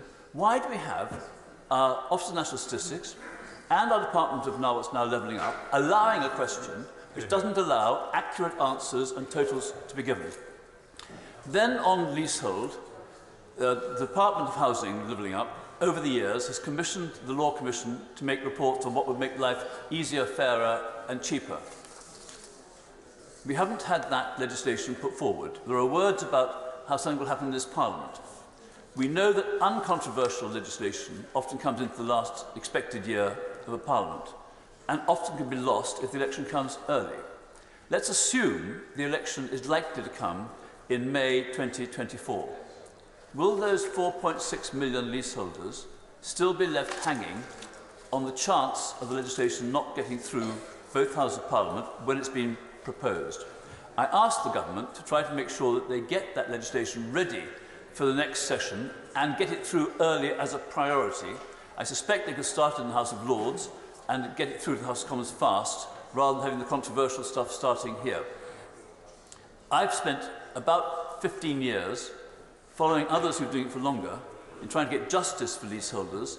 The number of crooks in the field, the number of exploiters, the number of heartless people, the sort of people who one could use parliamentary privilege on quite justifiably, need to be held back, and the ordinary people need to be brought forward. We heard in the debates on the Building Safety Bill how many people were stuck and how government eventually came round to making changes which are very welcome. On the fire safety defects, we know we have to find the problems, fix the problems, fund the problems, and then get the money back from those who haven't yet coughed up. I want to turn lastly, if I may, just to planning. Someone has started a petition, parliamentary petition number 611113, about banning development on farmland. That petition has been signed already the last week by over 700 of my own constituents, let alone the many others. The person who wrote to me, who's not actually one of my constituents, said, a migrating bird coming to the south coast might start thinking, I've got to the coast, I can rest. If you have a solid wall of housing between the South Coast and the South Downs, you've got to go on miles more. That shouldn't be happening. And I put this particular plea through the Prime Minister to the Secretary of State for Levelling Up on the planning appeal, the appeal against the planning decision for a judicial review granted by the High Court in the last few days, where the Department for Levelling Up had one inspector who was about to approve the protection of the Goring Gap, Chatsmore Farm, between Goring and Ferring, one in Worthing, one in Arran District Council. That inspector was about to approve the protection of this area when a second inspector, much to everyone's surprise, allowed the building of over 400 homes on one of the very few agricultural fields between the South Downs and the coast on the west side of Worthing. That decision is now to be heard in the High Court. I asked the government to decide they will not oppose the application for judicial review, not oppose the overturning of the decision, cancel the decision, or at least let the court cancel it, and say they will never again allow two inspectors to toss a coin for development of major farmland in one of the very few areas in a built-up area. I would say that if we want local democracy, we need to trust local councils, but even if we can't trust local councils, and I frankly do, we can't trust a department, inspectorate, which allows two inspectors to make decisions which are incompatible with each other's responsibilities. I know that the political success of the Labour Party in Worthing will lead to a new leader of the council, but I'm delighted that the present leader of the Labour group on the council came to the Goring Gap at my invitation to make a speech in favour of asking government to solve this problem. I hope the leader of the opposition, who's visited on a couple of times, once telling people and the other time not telling people he was coming, and not telling, I don't mind not telling me, he didn't even tell the Labour Party he was coming, he wanted the photograph. But things have changed since then. Let's hope that government can see sense and protect the Goring Gap, the Chatsmore Farm and local democracy. Dave McHillier. Thank you very much, Mr Speaker. And Mr Speaker, we've got finally the Queen's speech, 30 bills, and what the Prime Minister calls fiscal firepower. Well, I can't see that fiscal firepower in what's being done to support our constituents, and I fear that many of these 30 bills are like so many of recent government policies, mere headlines, or worse, dog whistle headlines that appeal to a certain section of our electorate but do nothing to solve the real problems that our constituents face. I should declare at the outset, Mr Speaker, that I am a leaseholder in a property that is having cladding removed, and I concur completely with the Honourable Member for West Worthing about the challenges for that group of people and for leaseholders more generally. And it is disappointing that we still have so much work to be done on leasehold reform. But in Hackney South and Shoreditch, as in many constituencies up and down the country, we need real support for the people who've been left behind. In my constituency, we see a huge challenge with 1 in 2 children living in poverty after housing costs are taken into account. And in London, we know that 60% of households in poverty are working households. That's an increase from 44% only a few years ago. And it's a reflection of the low pay that too many workers are paid and the high housing costs in constituencies like mine. So we all know that employment is a huge opportunity, but it is not a route out of poverty on its own for many people in London because of these high living costs. And that cost of living crisis is not just hitting those in constituencies like mine with those high prices, but biting everybody, biting now those who are just about managing, those who are on good incomes, but hitting huge increases to their fuel bills. And we know the government's response to that has been, from the Klarna Chancellor, lend the money now and people have to pay it back later, further indebting particularly the poorest households. So we need much better support for those left behind. And the government talks about levelling up. But in Hackney, we don't see much of this levelling up fund. We are the 7th most deprived local authority area in the country. But in the government's approach to levelling up, Hackney counts as priority 2. And yet, constituencies like Richmondshire, Derbyshire Dales and High Peak, which are respectively the 256th, the 265th and the 202nd most deprived constituencies in the country, are being prioritised over those children in my constituency living in poverty, living in overcrowded conditions, too often, sharing a bed with a parent up to the age of early teens because there is nowhere else for them to sleep, and struggling because of the challenges of the pandemic. They need support, and we must make sure, and this government needs to hear, that levelling up isn't just about levelling up in between different regions of the UK, but in parts of London within our amazing capital city. And of all people, the Prime Minister, who had the honour of serving as the elected Mayor of London, should be aware of that, and it is a shame on him that he is not tackling this head on. We need much better support, Mr. Speaker, for housing generally. I have more private renters in my constituency than I have homeowners, and more social housing tenants than both of those combined, and all have real problems. And the government is finally unveiling its renters reform bill, something that we're all keen to see, but just abolishing no-fault evictions isn't enough to solve the challenges of where people can live. You cannot live now in the private sector and grow a family, because even with no-fault evictions being abolished, if that does eventually happen, it doesn't make it a stable home, with rents escalating at the whim of the landlord. I give way to the honourable gentleman. Very grateful, Mr. Speaker. Doesn't she understand, though, this gracious speech is all about levelling up and giving people more opportunity, and there needs to be a surge of private investment into these places with better paid jobs and better skills training and better education. That is the whole point of it, and will she support that? Well, Mr. Speaker, if that's the whole point of it, forgive me, but I can't see that. I have the privilege of chairing the Public Accounts Committee, where we have looked at the Towns Fund and the levelling up approach. And it is a chaotic policy. It is a headline without proper detail and analysis about how to deliver this. Only the Bristol area has seen economic growth outside London over many decades now. It is a challenge for every government, but the idea that headlines saying it's going to happen are actually going to deliver is just for the birds. And we see this huge increase in private renters, and yet no real support for them.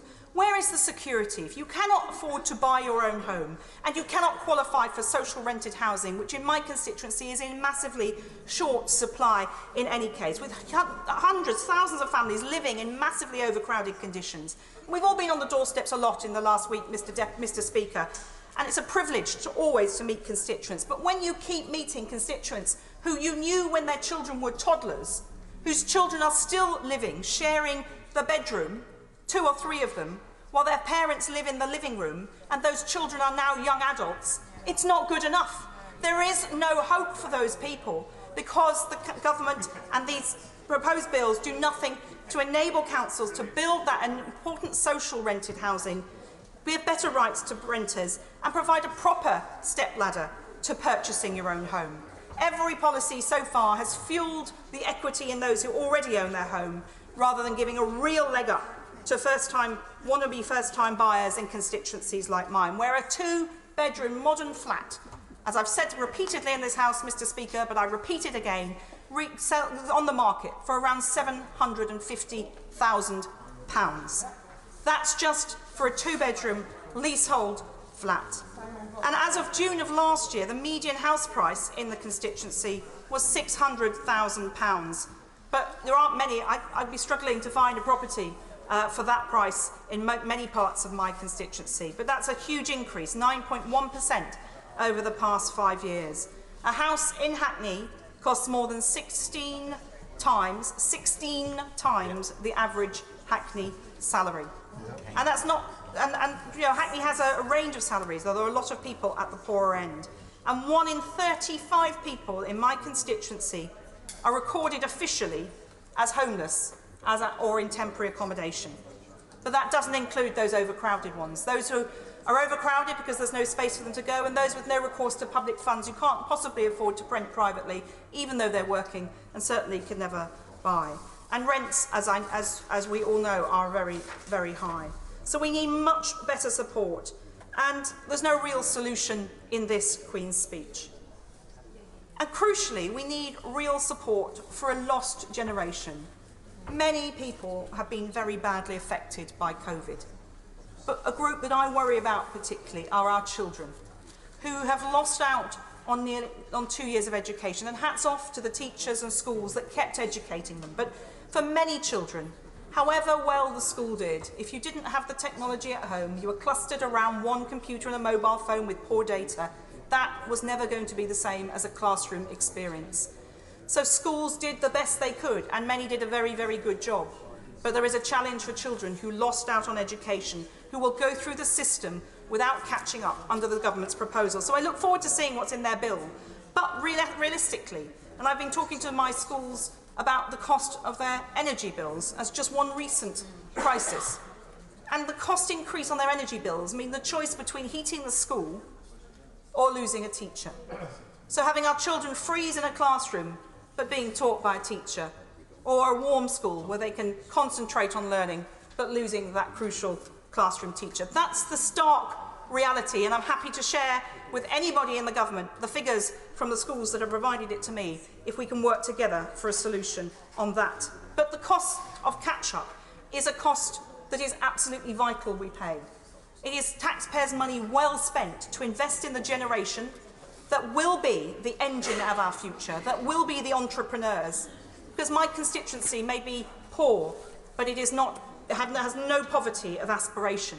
But unless we give those children the leg up now and the catch up now, they will not get the advantages that they should have. And we've seen the complete failure of the tutoring scheme, which my cross-party, we said, where are these tutors that are going to go in and tutor? And of course, that contract has been axed. So we still need a lot of support. In my constituency having to be taught how to do decent handwriting because they missed those crucial years at primary school. Pupils in years 7 and 8 losing out in some areas because the qualified teachers are focused on the exam years. And we all want our children to succeed, and the government needs to make sure that school funding is properly resolved. It's fallen in average terms, in real terms, per pupil, by 1.2% for the most deprived fifths of schools, but increased by nearly 3% for the least deprived fifths of schools. Is this levelling up? It doesn't look like it to me. And the Prime Minister purports to be an intelligent man. I'm sure he can do the maths and work out that that means there's an awful lot of children losing out. I was pleased to see that the Victims Bill is finally, perhaps going to appear. It's only been in 3 manifestos and 4 Queen's speeches. But this is a real crucial problem. Again, my committee has looked at the backlog in the criminal courts. There are many factors to that, some of which cannot be resolved through legislation. The sheer grind of day-to-day delivery and government of decent public services is something that seems alien to the Prime Minister and his front bench. But that aside, we need this Victims Bill to support victims better. Like the woman in my constituency, violently attacked by her partner in front of her 7-year-old daughter. She went to the police. The court case was set for 2 years after that violent attack. It is no surprise that he has repeatedly broken his non-molestation order because he feels that he can get away with it scot-free. And this is happening to victims up and down the country. And for those particularly in that kind of domestic abuse situation, she has said to me, I just want to move, I want a shot of this. I don't want to be reliving this, nor do I want my daughter to relive this over the next 2 years. And if the Victims Bill is to mean anything in terms of domestic violence, it needs decent options on alternative housing for those who are victims, because that's so often the break that those people need, and they cannot get it. In my constituency, with such a shortage of housing, that is a huge and ongoing issue.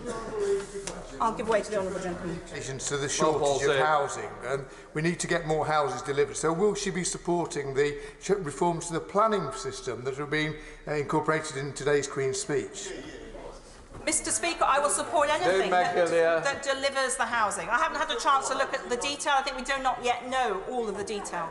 But absolutely, in my constituency, if there's a bit of land and nothing's moving on it, we are looking at it as an option for housing. But we cannot fit everything into an inner-city London borough. We need a better balance of housing, but we do definitely need that more affordable housing. And in a constituency like mine, we need more socially rented housing because the other options are not real options for people. People who've been housed in temporary accommodation in other boroughs outside of my constituency often want to move back. When they're on a 5-year lease, I say to them that is, at the moment, in the current situation, thanks to this government, often the best you'll get. But when the rent is as high as it is in the private sector, they worry because they cannot survive without some benefit top-up if it fits in with the housing benefit cap. And so they are stuck in a terrible cycle of never being able to have a permanent home.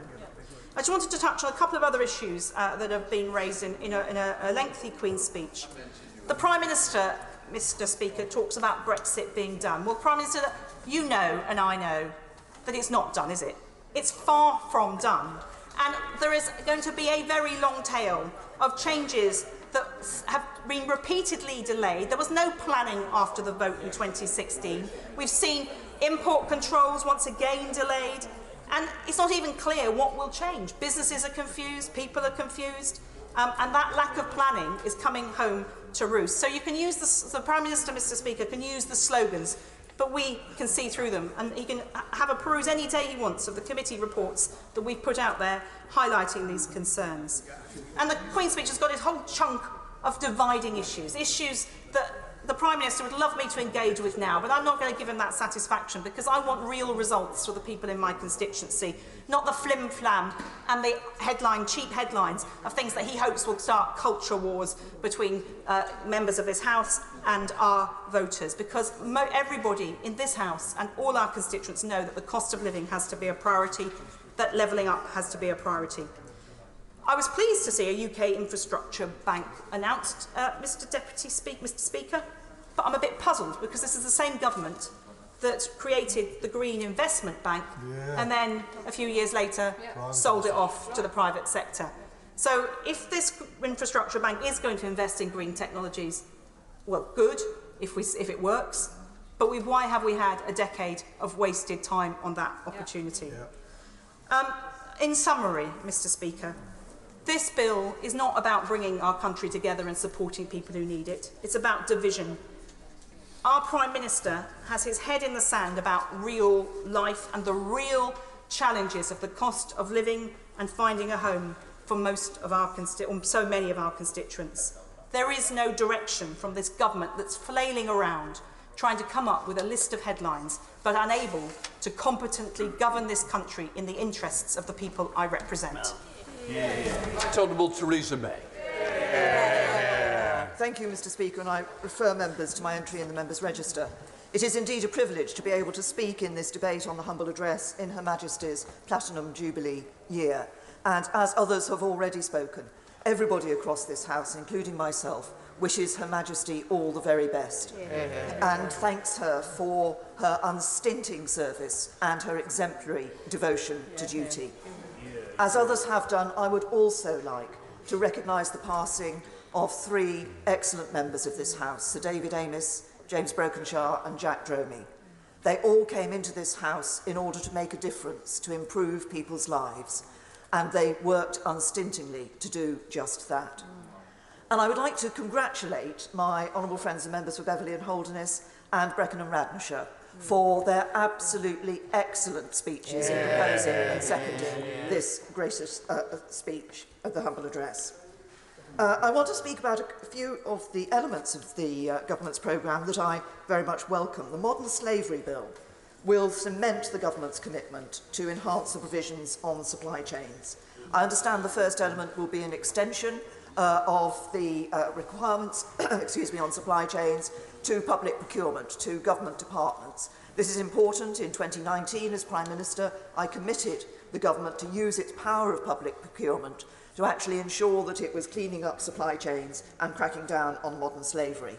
I genuinely believe that dealing with supply chains is one of the key ways in which we can ensure that we eradicate modern slavery. Business has a huge role to play here, so does government. Section 54 was important in the Modern Slavery Act, but of course it doesn't actually require action other than putting something in an account, in your report and accounts, which might be to say that you've done nothing about modern slavery. So it is excellent that the government is now moving this forward and going to enhance this legislation. I think it could be transformative. I also want to welcome the Social Housing Regulation Bill. One of the clear messages that came from residents and survivors of the terrible tragedy that was the fire at Grenfell Tower was the concern that for not just months but for years, the voice of residents in social housing had not been heard, had not been listened to by those in authority who had responsibility to respond. This was something that we then discovered from consultation across the country was not unique to Grenfell Tower, but sadly there were too many occasions where those responsible for social housing were simply not listening to the points that their tenants were raising. So it is important that we enhance the ability of tenants to have their voice raised, enhance the regulation regime, and ensure that we can do something which is so important in this country, which is to raise the value for people of social housing. So the stigma is not attached to social housing and being in social housing. We're all one community. The type of housing we live in should be irrelevant to how we are treated. And important here also is the Renters Reform Bill. I note the briefing says that it will provide 4.4 million households with more secure and higher quality homes. Renting is the only option for more and more people, and for some it is the flexible option that they actively want. But it isn't easy if you then live feeling that you could be evicted through no fault of your own. And dealing with those no-fault evictions was a commitment that has been made previously. I seem to remember my government made it, and I sincerely hope that it will now be enacted through this bill. When it comes to housing, it is important for the government to recognise the many concerns that were expressed by the public and by members of this House, across the House, on the elements of the planning white paper that the government published.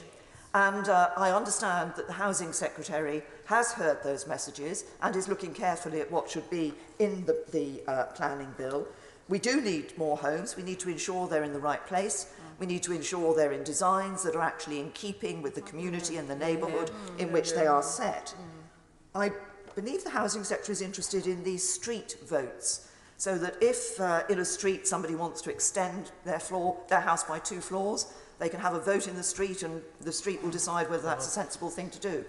Can I simply say to my right honourable friend, the Prime Minister and others on the front bench, that I think the government needs to be very careful about the potential unintended consequences of such a move. I can well imagine a situation in which somebody persuades their neighbours in the street to agree to sorts of development that might enhance the value of their houses, but actually has a negative impact on the wider community and the wider neighbourhood.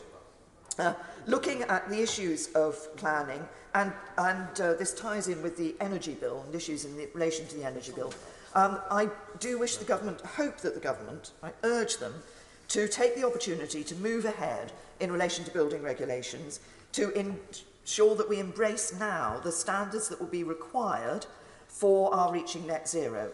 We are still seeing new homes being built with gas boilers, and those are going to be retrofitted in a few years' time. And so wouldn't it make more sense to actually make sure that the regulations ensure that we actually do take the moves now for net zero? But I welcome the energy bill, and there is much in there that will help us to move to net zero, and that is excellent. I also welcome the National Security Bill, which I expect will enhance our ability to deal with threats from hostile states. That is very important, it's increasingly necessary, and it is very timely. In relation to Northern Ireland, there is reference in the Queen's speech to the Legacy Bill. I think it is important, I've said it before in this House, that we reach a point where there is an ability to try to draw a line on the past, but that must be done sensitively in recognition of the sensitivities of all communities. I note there is no...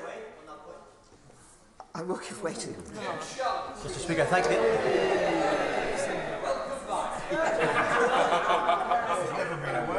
I think there's an explanation there. I was at the Nigerian embassy getting my pass so that I can go to Nigeria at the end of May. Can I ask the Honourable Lady, it's really important for my constituents, those who have lost loved ones.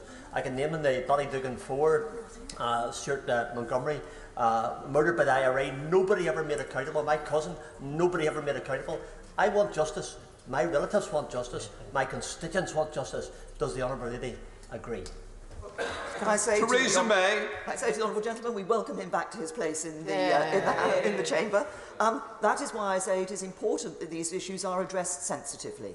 They have consistently been looked at by some of my colleagues in relation to those veterans who may find themselves being caught before justice.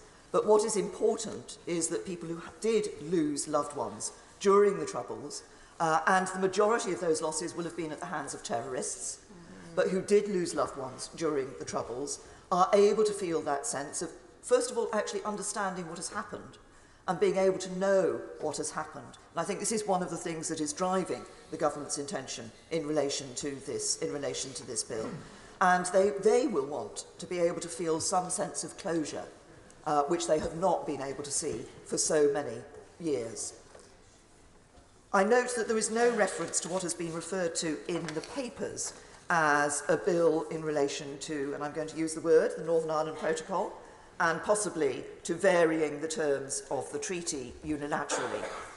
Can I say to my right honourable friend, and he will not be surprised if I say this, that I do not feel that that would be the right move for the government, that I think the government needs to consider not just some immediate issues, but also the wider sense of what such a move would say about the United Kingdom and its willingness to abide by treaties which it has signed. I will give way to the right honourable. I thank the former Prime Minister for giving way. Can I say to her, with great respect that I hold her in, that surely what is more important here is the Good Friday Belfast Agreement and the need to protect the political institutions. I stood in the election last week. Not a single unionist member was returned to the Assembly that supports the protocol. There is no consensus for this. It needs to be dealt with. It is harming our economy. It is driving up the cost of living. It is undermining political stability in Northern Ireland. It threatens the Good Friday Agreement. It has to be dealt with. Say to the right honourable gentleman that I put a deal before this House which actually met the requirements of the Good Friday Agreement and actually enabled us not to have a border down the Irish Sea or to have a border between Northern Ireland and the Republic of Ireland. Sadly, the DUP and others across this House chose to reject that, but it was just such an opportunity for what he wanted. Can I say to my right honourable friend that I am deeply disappointed that we only see draft legislation on a new Mental Health Act. The process for a new Mental Health Act was started in 2017. I've said once before in debate on the Queen's Speech, previous Queen's Speech, that I feared that we might not see a new Act until 2023. I now fear we might not see a new Act until 2024, and, given the proximity of potential general election, may not see a new Act in this Parliament at all. I have to say that I think those suffering from mental health deserve better from the government, and I would encourage action on introducing a new Mental Health Act. I'm also disappointed we don't have an employment bill, particularly to put through the policy of ensuring that tips that are left for waiters actually get paid to those individuals. It was a popular policy, and I would hope that the government will think again on putting it through. The final issue on which I'm disappointed is that we don't see a commitment to an independent public advocate. This was a 2017 manifesto commitment. I recognise my right honourable friend did not put it in the 2019 manifesto, but it was one of the key recommendations from the report I commissioned from Bishop James Jones. 33 years on from the Hillsborough disaster, I think it is time that we actually took action to provide much greater support for those families who lose loved ones in public disasters, and there have been other disasters since Hillsborough. I think it would be a very fitting legacy for those who sadly have lost their lives at Hillsborough and other disasters if we see that support being put in through an independent public advocate. And if I can just say to the front bench, the government doesn't need to do any work on it because the honourable member for Garston and Halewood actually has a bill that is written and which I'm sure she will be aiming to introduce in this House and which could be supported. Now, my final comment is underlying the government's programme is the desire to level up the economy and encourage high-wage, high-skill jobs. A country that works for everyone is about levelling up opportunity across the country. But the economic background against which the government is working does not make delivering on those aspirations easy. The cost of living crisis is making life difficult for many across the country. We have rising inflation, the need to restore public finances, the number of people who are economically inactive in this country is rising, as well as we've seen a hit to sterling, and forecast growth is well below trend. All those make for a very challenging environment. And it's a time like this that the Conservative principles of sound public finances and competent economic management are needed more than ever. And as we level up across the country, we should ensure that we're a government that doesn't just work for certain parts of the country, but a government that truly works for everyone. Thanks. Great pleasure to follow the Right Honourable Lady, especially since the current Prime Minister entered office. And I agreed with a lot of what she said, especially on the need to move ahead quickly with new legislation for people with mental health issues, and what she said on social housing, and I thank her for that. Madam Deputy Speaker, I'd like to pay tribute to Her Majesty the Queen. She was missed today very much, and on behalf of the Liberal Democrats, I would like to send her our very best wishes. And we all look forward to celebrating the incredible milestone of the Queen's Platinum Jubilee next month. As an MP serving the Royal Borough of Kingston-upon-Thames, I know there'll be street parties galore across my constituency, demonstrating our patriotic and affectionate support for Her Majesty. I'd also like to pay tribute to three others whose absence we feel very acutely today: James Brokenshire, David Amos and Jack Dromey, parliamentary colleagues who sadly left us in the last 12 months. All three were MPs who command respect across the House, respect for their seriousness of purpose and their collegiate way of working. They are all missed in every corner of this House. I must also compliment the honourable members for Beverley and Holderness and Brecon and Radshire for their speeches today. The member for Beverley and Holderness was a well-respected chair of the Education Select Committee when he described the then Education Secretary's reforms as ill-conceived and incoherent. You'll be relieved to hear that his speech was neither of those things. And in my opinion, he is neither an old duffer nor a young thruster, but far more valuable than either of those, a member with an independent mind, Whip's office dream. And his mention of a royal commission to deal with political wrongdoing has given me an interesting idea that I think we should take up with ministers. Now, Madam Deputy Speaker, we are all servants of the Crown, but the member for Brecon and Radnorshire has taken that further than most when she worked for the Prince of Wales as a researcher. I'm not sure if she was consulted by His Royal Highness for today's gracious speech, but her speech was an interesting insight into the complex relationships between Conservative MPs, and I thank her for that. Madam Deputy Speaker, this should have been a cost of living Queen's speech. Families and pensioners across the United Kingdom are facing the biggest squeeze on household budgets and living standards at any time during Her Majesty's whole long reign, going back to the 1950s. Yet the government's programme offered nothing. Now, there was a hint in the Prime Minister's speech, I don't know if you caught it. He said that there was going to be some measures brought forward by himself and the Chancellor in the next few days. Yet the press are reporting that the Treasury are saying they have no idea what the Prime Minister is referring to. So it would be wonderful if at least a minister from the front bench could enlighten the House, because our constituents need some help, and there's nothing in this Queen's speech, when inflation is at 7% and rising. Its highest rate in 30 years, predicted to get into double digits by the end of this year. And we've all heard from many constituents heart-rending stories about the sacrifices they are making just to try to make ends meet because of inflation. Parents going without meals to make sure there's enough food for their children. Pensioners huddled in only one room to keep their heating bills down. Families who've seen energy bills soar by £700 already and are now told to expect another £800 rise in the autumn. People desperately need more help from the government. But what have they received instead, Madam Deputy Speaker? Tax rises, broken election promises on pension rises, and wages rising far slower than inflation. Madam Deputy Speaker, the government's unfair tax rises could not have come at a worst possible time. And the government's rise in national insurance contributions, coupled with the freezing of income tax thresholds that they like us to forget, together they are hitting the low-paid really hard. What everyone really needs is an emergency tax cut.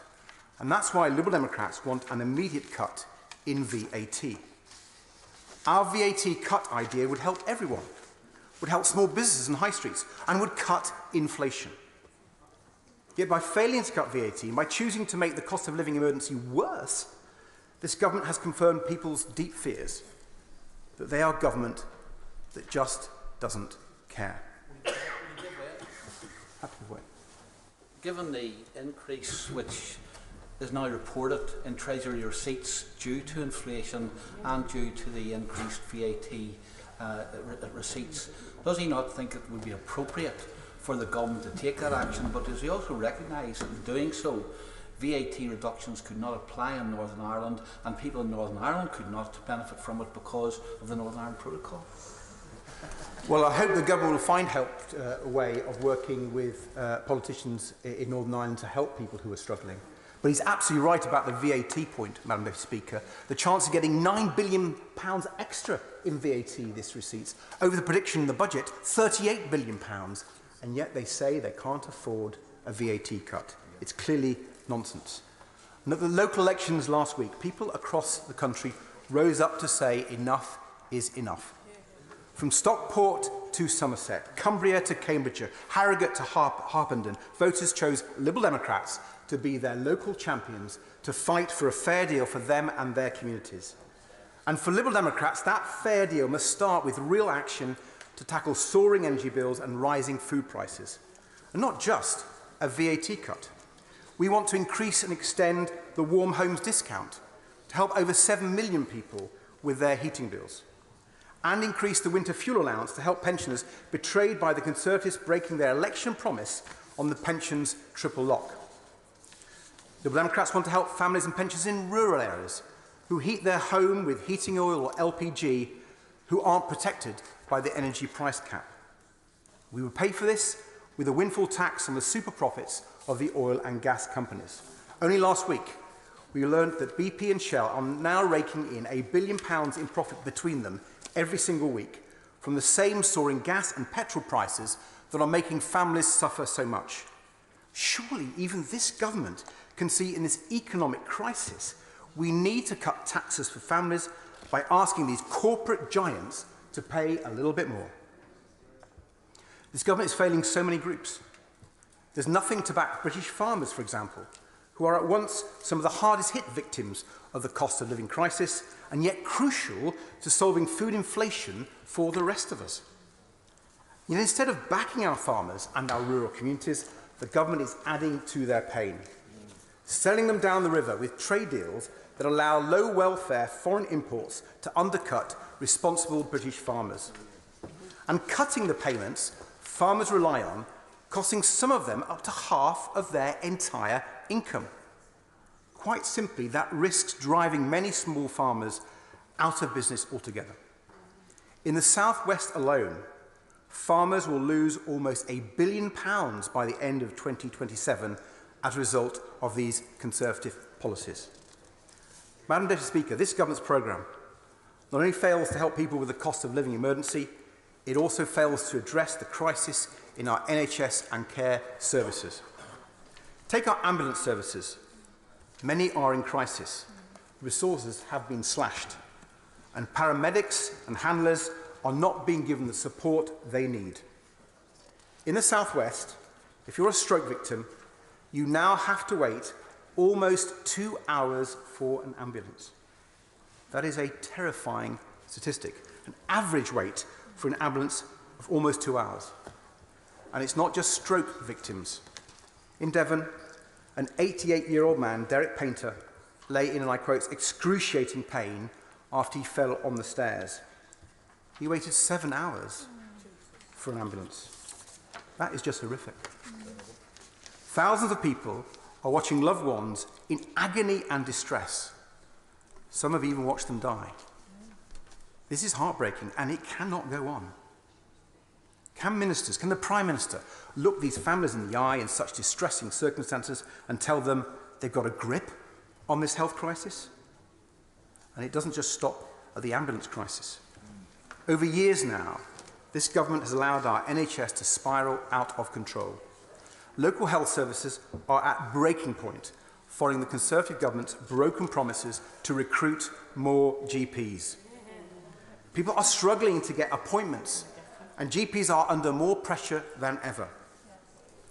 And then there's a ticking time bomb of NHS dentistry, or the lack of it, forcing people to shell out hundreds, if not thousands, of pounds for private work because they cannot get to see an NHS dentist. There was nothing in the Queen's speech to tackle these health crises, and nothing for the social care crisis either. Last year, the government promised to reform social care, but all we got instead was an unfair tax hike. More than 1 million people are missing out on the care they need right now, and still the government is doing nothing to help. Nor is it doing anything to support the millions of unpaid family carers who are making big sacrifices to look after their families, their loved ones. They're already facing serious financial hardship. That was before the cost of living crisis struck. And they're now being pushed to breaking point.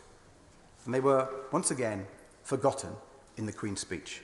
I've told ministers, I've told the Prime Minister on countless occasions about the everyday struggles carers face. The amazing Kingston Carers Network in my constituency tell me their members, like carers across the country, are desperate for a rising carers allowance and for respite services to give them a break. Yet even the government's promise of a week unpaid leave for carers, surely the very least the government can do, was missing from the gracious speech. It's just not good enough. Without these unpaid carers, these family carers, our health and social care systems would crumble. The government is ignoring them at their peril. Nor can it afford, Madam Deputy Speaker, to ignore the growing public anger about raw sewage being dumped into our rivers and seas. I see it in the Hogsmill River in my constituency, Kingston's blue jewel, and one of only 210 chalk streams in the world. Sewage pollution is killing these rivers and chalk streams and threatens the habitats of countless wild animals and soils the beauty of our precious local environment. I know other members across the country are seeing the same, with sewage being poured into their local rivers and streams and into the seas along our coasts, whether in Eastbourne or East Devon. Liberal Democrats have proposed tough new laws and a new sewage tax on water companies to end the dumping of raw sewage, and our constituents will not forget the government's failure to listen and include such measures in the Queen's speech today. I'm happy to. I'm very pleased he's raised the issue of sewage in our rivers and pollution. Does he not think the solution is to take all of our water companies back into public ownership and stop pouring millions of pounds of our water costs into the profits of the private sector, often in overseas locations?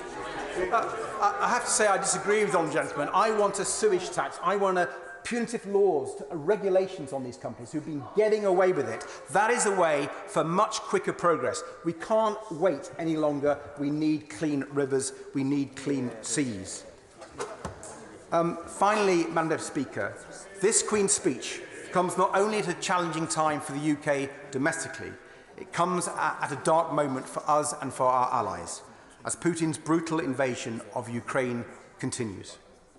I am proud of how we, on all sides of the House, have stood united in our resolve to support President Zelensky and the brave Ukrainians, fighting for the same fundamental values which we treasure so deeply: liberty and democracy. But we need to do more and send clear, strong signals. In this regard, I'm afraid that one thing in this address was conspicuous by its absence: a decision to reverse this government's cut to our armed forces, a cut of 10,000 troops. That cut is a deeply misguided policy at this perilous moment. Our national security has to be a priority. I urge the government to reverse this decision immediately and demonstrate to our NATO allies Britain's determination to stand up to aggression now and in the future. Thank you.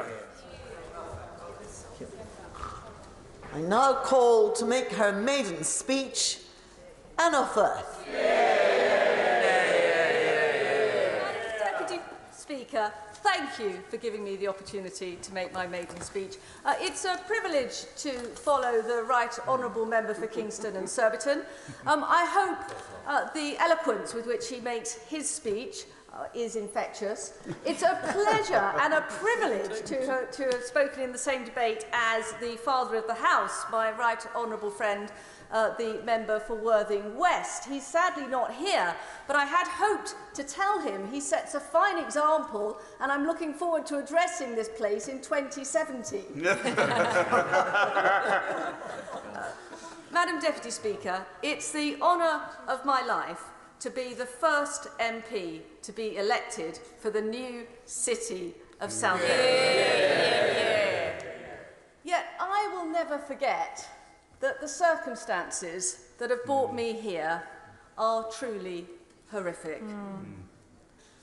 Sir David was and remains a legend across the whole of Essex.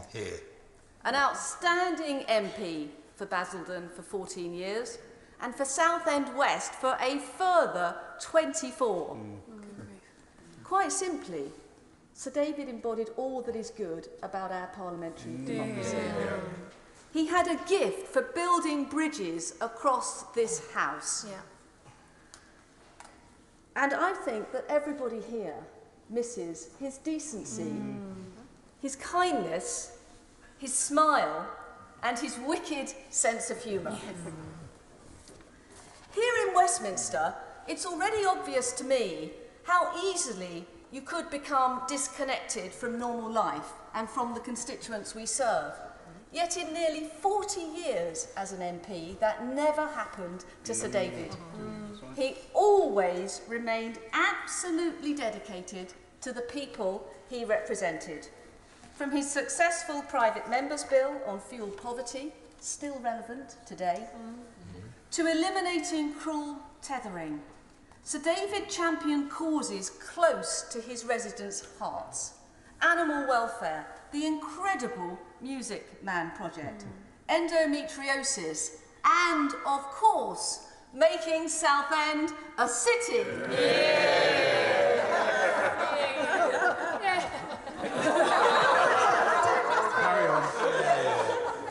Madam Deputy Speaker, there are others I would like to mention.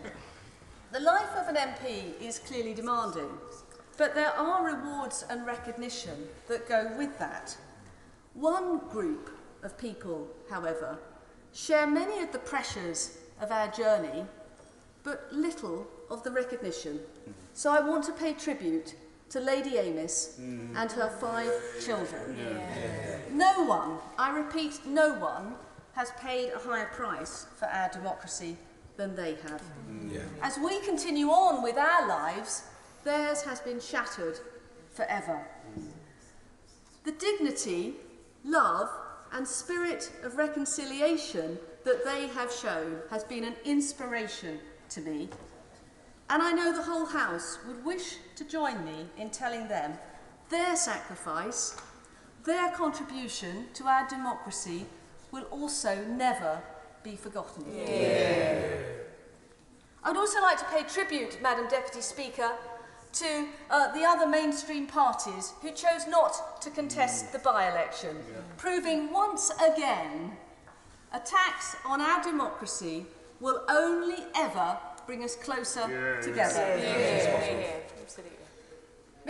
Madam Deputy Speaker, Southend West is a wonderful constituency.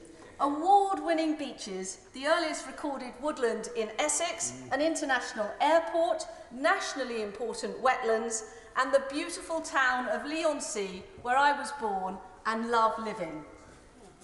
Arrive from London, Madam Deputy Speaker, by road, turn right towards the sea, and there, spread out before you, is, in my opinion, the most captivating view in the southeast. And that is the view, Madam Deputy Speaker, that Admiral Blake would have seen in 1652 when he brought the crippled English fleet back from the Anglo-Dutch War to Old Lee for refitting. Spurning instructions to go to Medway, Blake...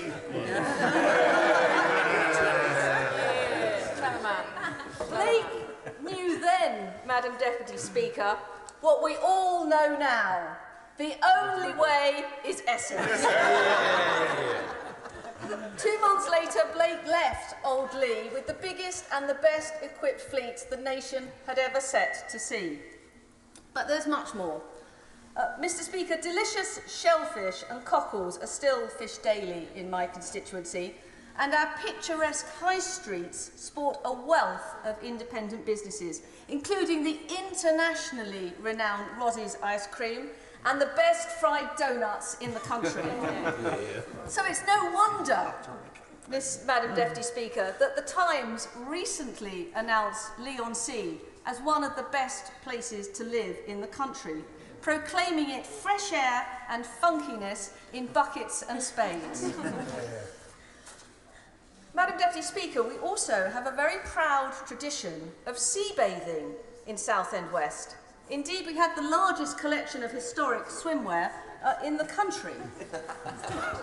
Changing facilities, however, have always been controversial.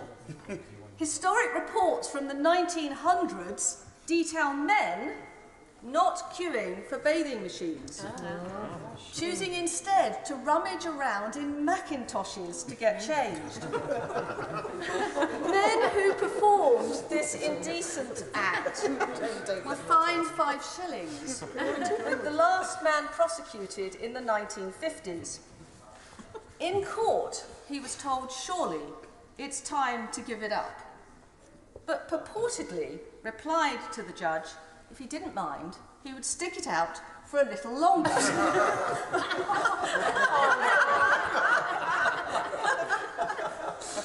There is, of course, much more to Southend West than our beautiful seafront.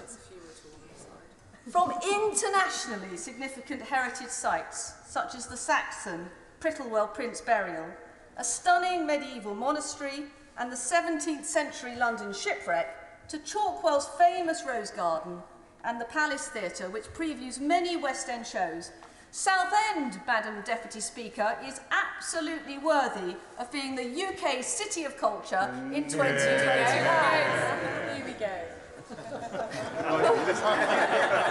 Exactly. You may think the calls for Southend to be a city have finished. I can tell you, they've only just begun. Absolutely. But what makes Southend truly special, Madam Deputy Speaker, are its people. Positive, talented, hard-working and entrepreneurial. And I'm so proud to represent them. Give a Southender a lemon, Madam Deputy Speaker, and you will not just get lemonade, you will get limoncello. Because Southend West is home to Tapped, an international cocktail success story started in the founder's kitchen around lockdown. Madam Deputy Speaker, as a Conservative, I believe in equality of opportunity. After wartime service, my grandfather worked for Southend General Post Office for over 25 years. My grandmother was a dinner lady. Above all, they valued education. My mother, Dr. Margaret Garrett, went to Westcliff High School for girls. And that was the making of my mother and of my family. And I'm delighted, Madam Deputy Speaker, that they are here today, including my wonderful husband, Edward, and my son, Piers. But that's why championing Southend West's great schools is so important to me, including our world-beating grammar schools. And it's also why I welcome this Queen's speech with its commitment to turbocharging school standards, school attendance, a register to make sure we don't have invisible children in the system, and greater safeguarding, and also fairer funding. Ensuring that every child in our country receives a quality education is the only way to achieve true equality of opportunity for all. But that must apply to healthcare too, which is why I also welcome this government's commitment to the NHS. Every 45 minutes, a man dies of prostate cancer in this country, including my own father 18 months ago. His treatment by the NHS was exemplary. But there are now new and better ways of treating prostate cancer, particularly earlier screening. And that's why I will be a loud voice for the brilliant Southend charity Partygate and its groundbreaking work in this area. So, to conclude, Madam Deputy Speaker, as Disraeli once said, you could not have a softer climate nor sunnier skies than at Southend.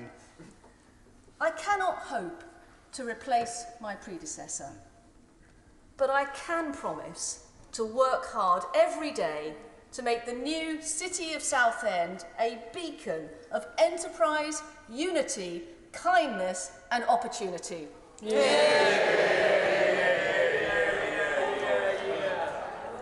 Tony Lloyd.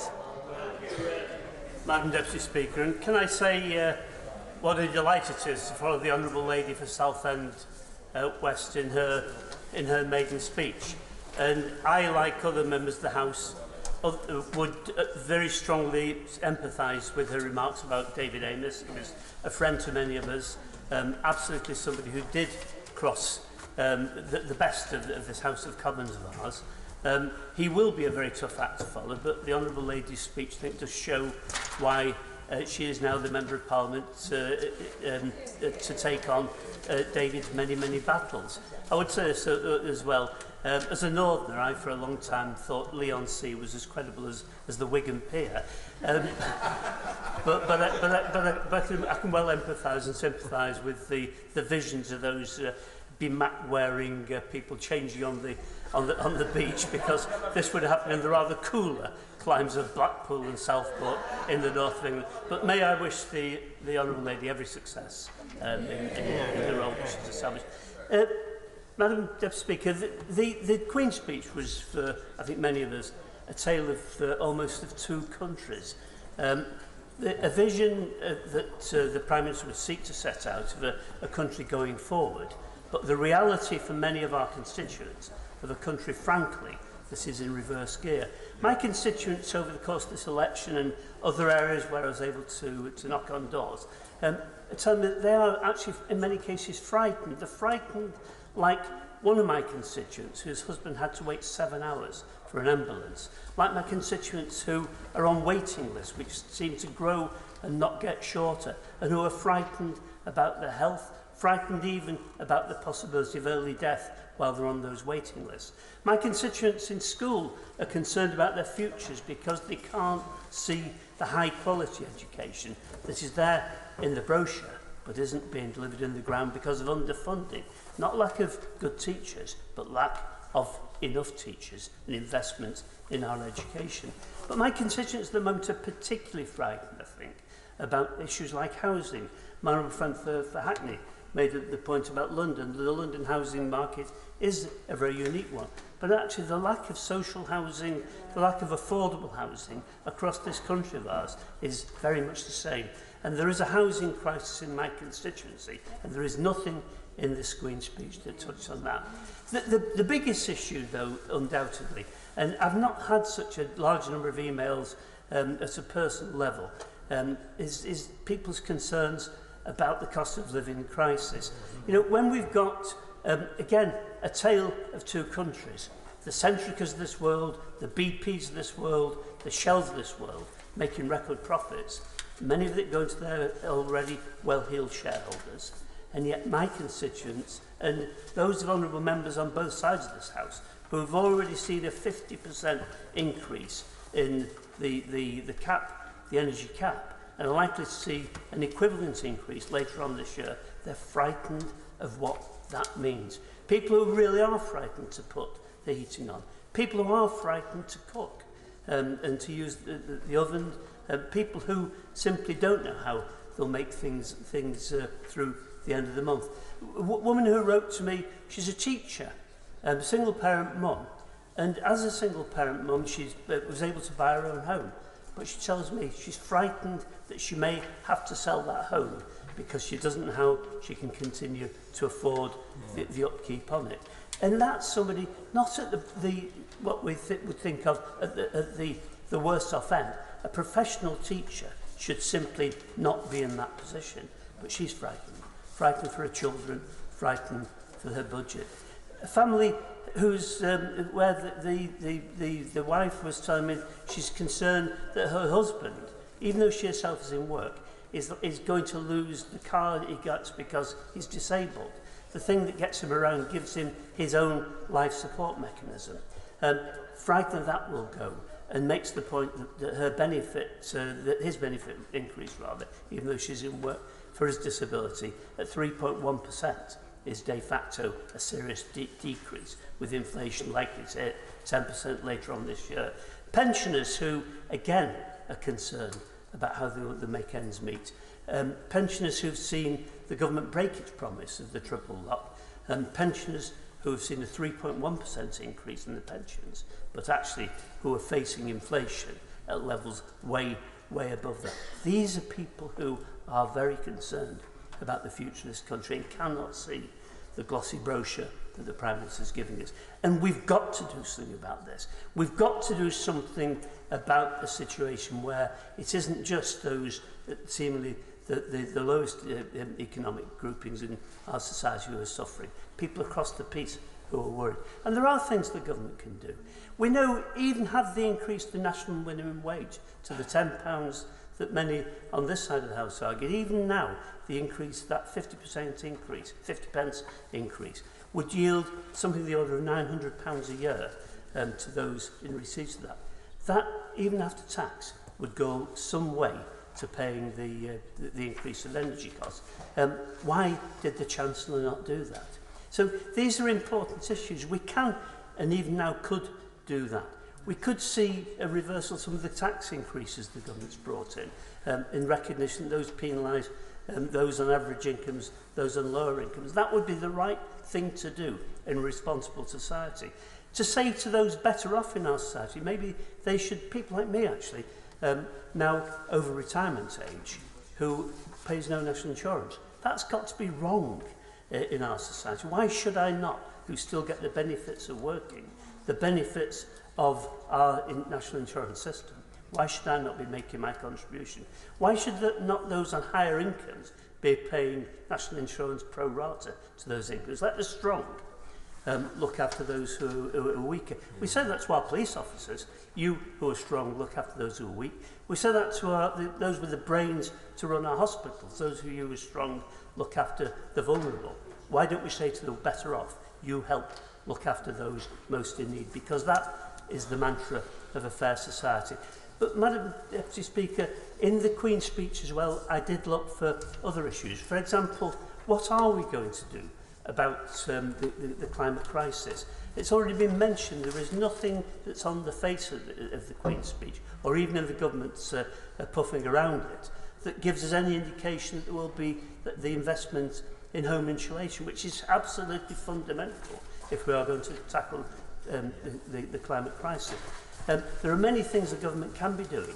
It would create jobs, it would create skills. It seems so obvious that a crash and emergency programme of home insulation would be part of moving the nation in the right direction. It's simply not there. That would be good to save energy costs. It would be great to save this planet. Let's do it. But it's not there.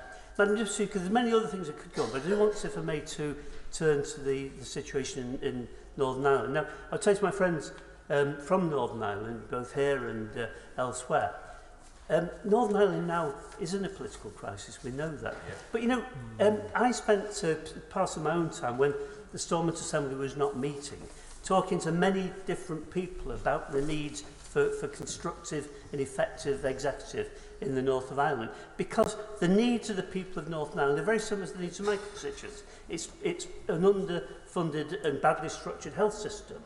It's the absolute reality that the cost of living crisis is hurting people.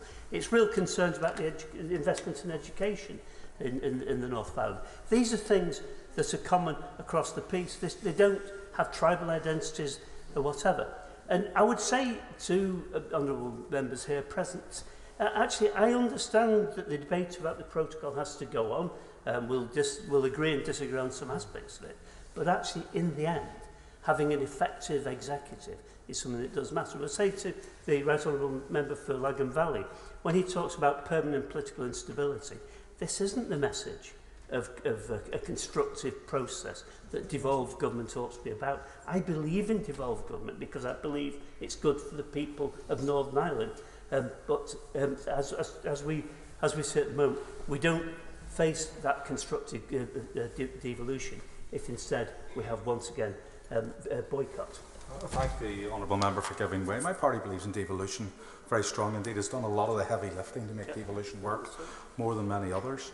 But I'll tell the honourable member this gently.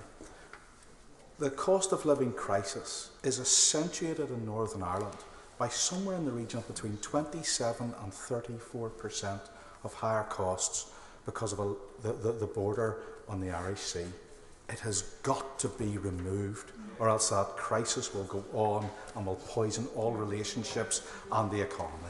Well, let me say, I understand that his party is committed to devolution. They were part of making that devolution process work over the years, and that transformed the situation on the ground in Northern Ireland. I know this. But what I would say to him is that the Prime Minister's protocol is something that has to be debated in this chamber. Members of the DUP are here to debate that in this chamber, and I hope they do take that opportunity. But stopping reform of the health service, stopping the kind of things that could be done about the cost of living crisis in terms of education, etc. These are things that are here and now, and I implore them to think seriously about what that does. What we can unite on, though, across all parties in Northern Ireland is this, is that, and the Honourable Member for Strangford made a very important comment earlier on about the legacy of the Troubles. And one of the things that over time I've listened to many victims and the families of victims of the Troubles, and their common insistence still that they want justice. And I fear that this amnesty proposal, this blocking of things like inquests, is going to prevent that search for justice. And actually that does unite people across the political divide in Northern Ireland. Of course we will. Thank you for giving way. And I know that he doesn't want his speech dominated by the Northern Ireland issue, but would he accept that not only is the Northern Ireland Protocol adding significantly to the cost of living crisis in Northern Ireland and slowing down the recovery of the Northern Ireland economy from COVID, but it also poisons the very essence of the Belfast Agreement and therefore stops the working of the institutions. It removes democracy because it does not just unionist members, but all members on the Assembly will not have any say on 60% of the laws. It removes the principle of consent because not one unionist member supports the protocol, and yet it would be the role of those members in the executive in Northern Ireland to implement the very protocol that the unionist population are being damaged economically and constitutionally by. Well, we can continue to debate the protocol, and no doubt will. And the different views on its impact. There are those, and honourable members in this House know this, in Northern Ireland who say, in actual fact, business wants to get on and make the protocol work. But nevertheless, we'll continue to debate this issue, of course we will. But nevertheless, the central point I'm making is this, is that to delay reform of education, to delay the important investment and the good governance of Northern Ireland is a very high price to pay for not bringing the matter of the protocol before this House. Madam Deputy Speaker, I've probably spoken enough. I just want to say two kind things about the government. It's Queen's Speech. One is the victims, the potential for something about victims, and that's a major step forward, really important. And the second, of course, is to see some progress on the governance of football. It may seem like a periphery to many people, but football actually does matter. It is our national game, and actually making sure we get this right is something that is important. So I look forward to seeing the details of this, because they've got to be got right. David Davis. Thank you, Madam Deputy Speaker. It's a privilege to follow the Right Honourable Member for Rochdale. I've followed him over the years many times, and whilst I may not always agree with him, he always speaks with level-headed common sense, and that's a privilege for the House. Madam Deputy Speaker, the proverb tells us the good die young. And in this House, that couldn't be more true than this year, with three of our most valued members, David Amos, James Brokenshire and Drac Dromey, all leaving us before their time. And David Amos was a particularly close friend of mine, and so it's a particular privilege to speak after his successor in her storming maiden speech. Indeed, when she was telling her Macintosh joke, I was reminded of a maiden speech about 30 years ago on those benches when a rather striking red-headed Scot Nat made a absolutely stonking speech, maiden speech.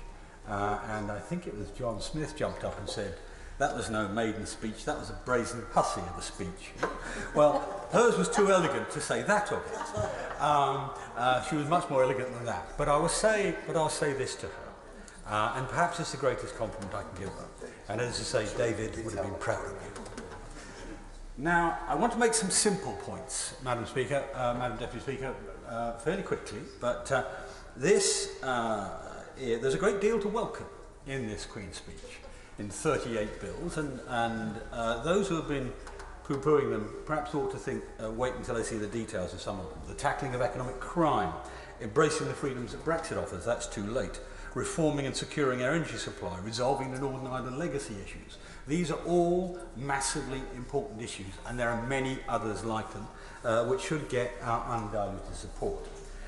There are some, and the front bench would be disappointed if I did not say this, there are some which perhaps require more careful handling. For example, the online safety bill, a very necessary and well-intentioned bill, but is so complex will have dozens of unintended consequences, including possibly curbing free speech unintentionally. So we have to make sure we give the time to that, to look at it carefully. Similarly, the National Security Bill, undoubtedly a necessary bill, but we're going to have to handle it carefully because it replaces the Official Secrets Act, and we must make sure it does it in a way which does not curb the rights of honourable whistleblowers, for example, whilst protecting the state from its enemies. Now, a Queen's Speech is built on sand if it's not underpinned by strong economic foundations. Indeed, in the actual Queen's Speech, it said, the government will drive economic growth to improve living standards and fund sustainable investment in public services. But taxes today are too high. So we need to get some fundamentals right. High taxes don't deliver growth, they stifle it. Yep. Low taxes deliver investment. Low taxes deliver higher productivity. Therefore, low taxes deliver growth. Therefore, low taxes is the preemptive answer to stagflation, which is the biggest threat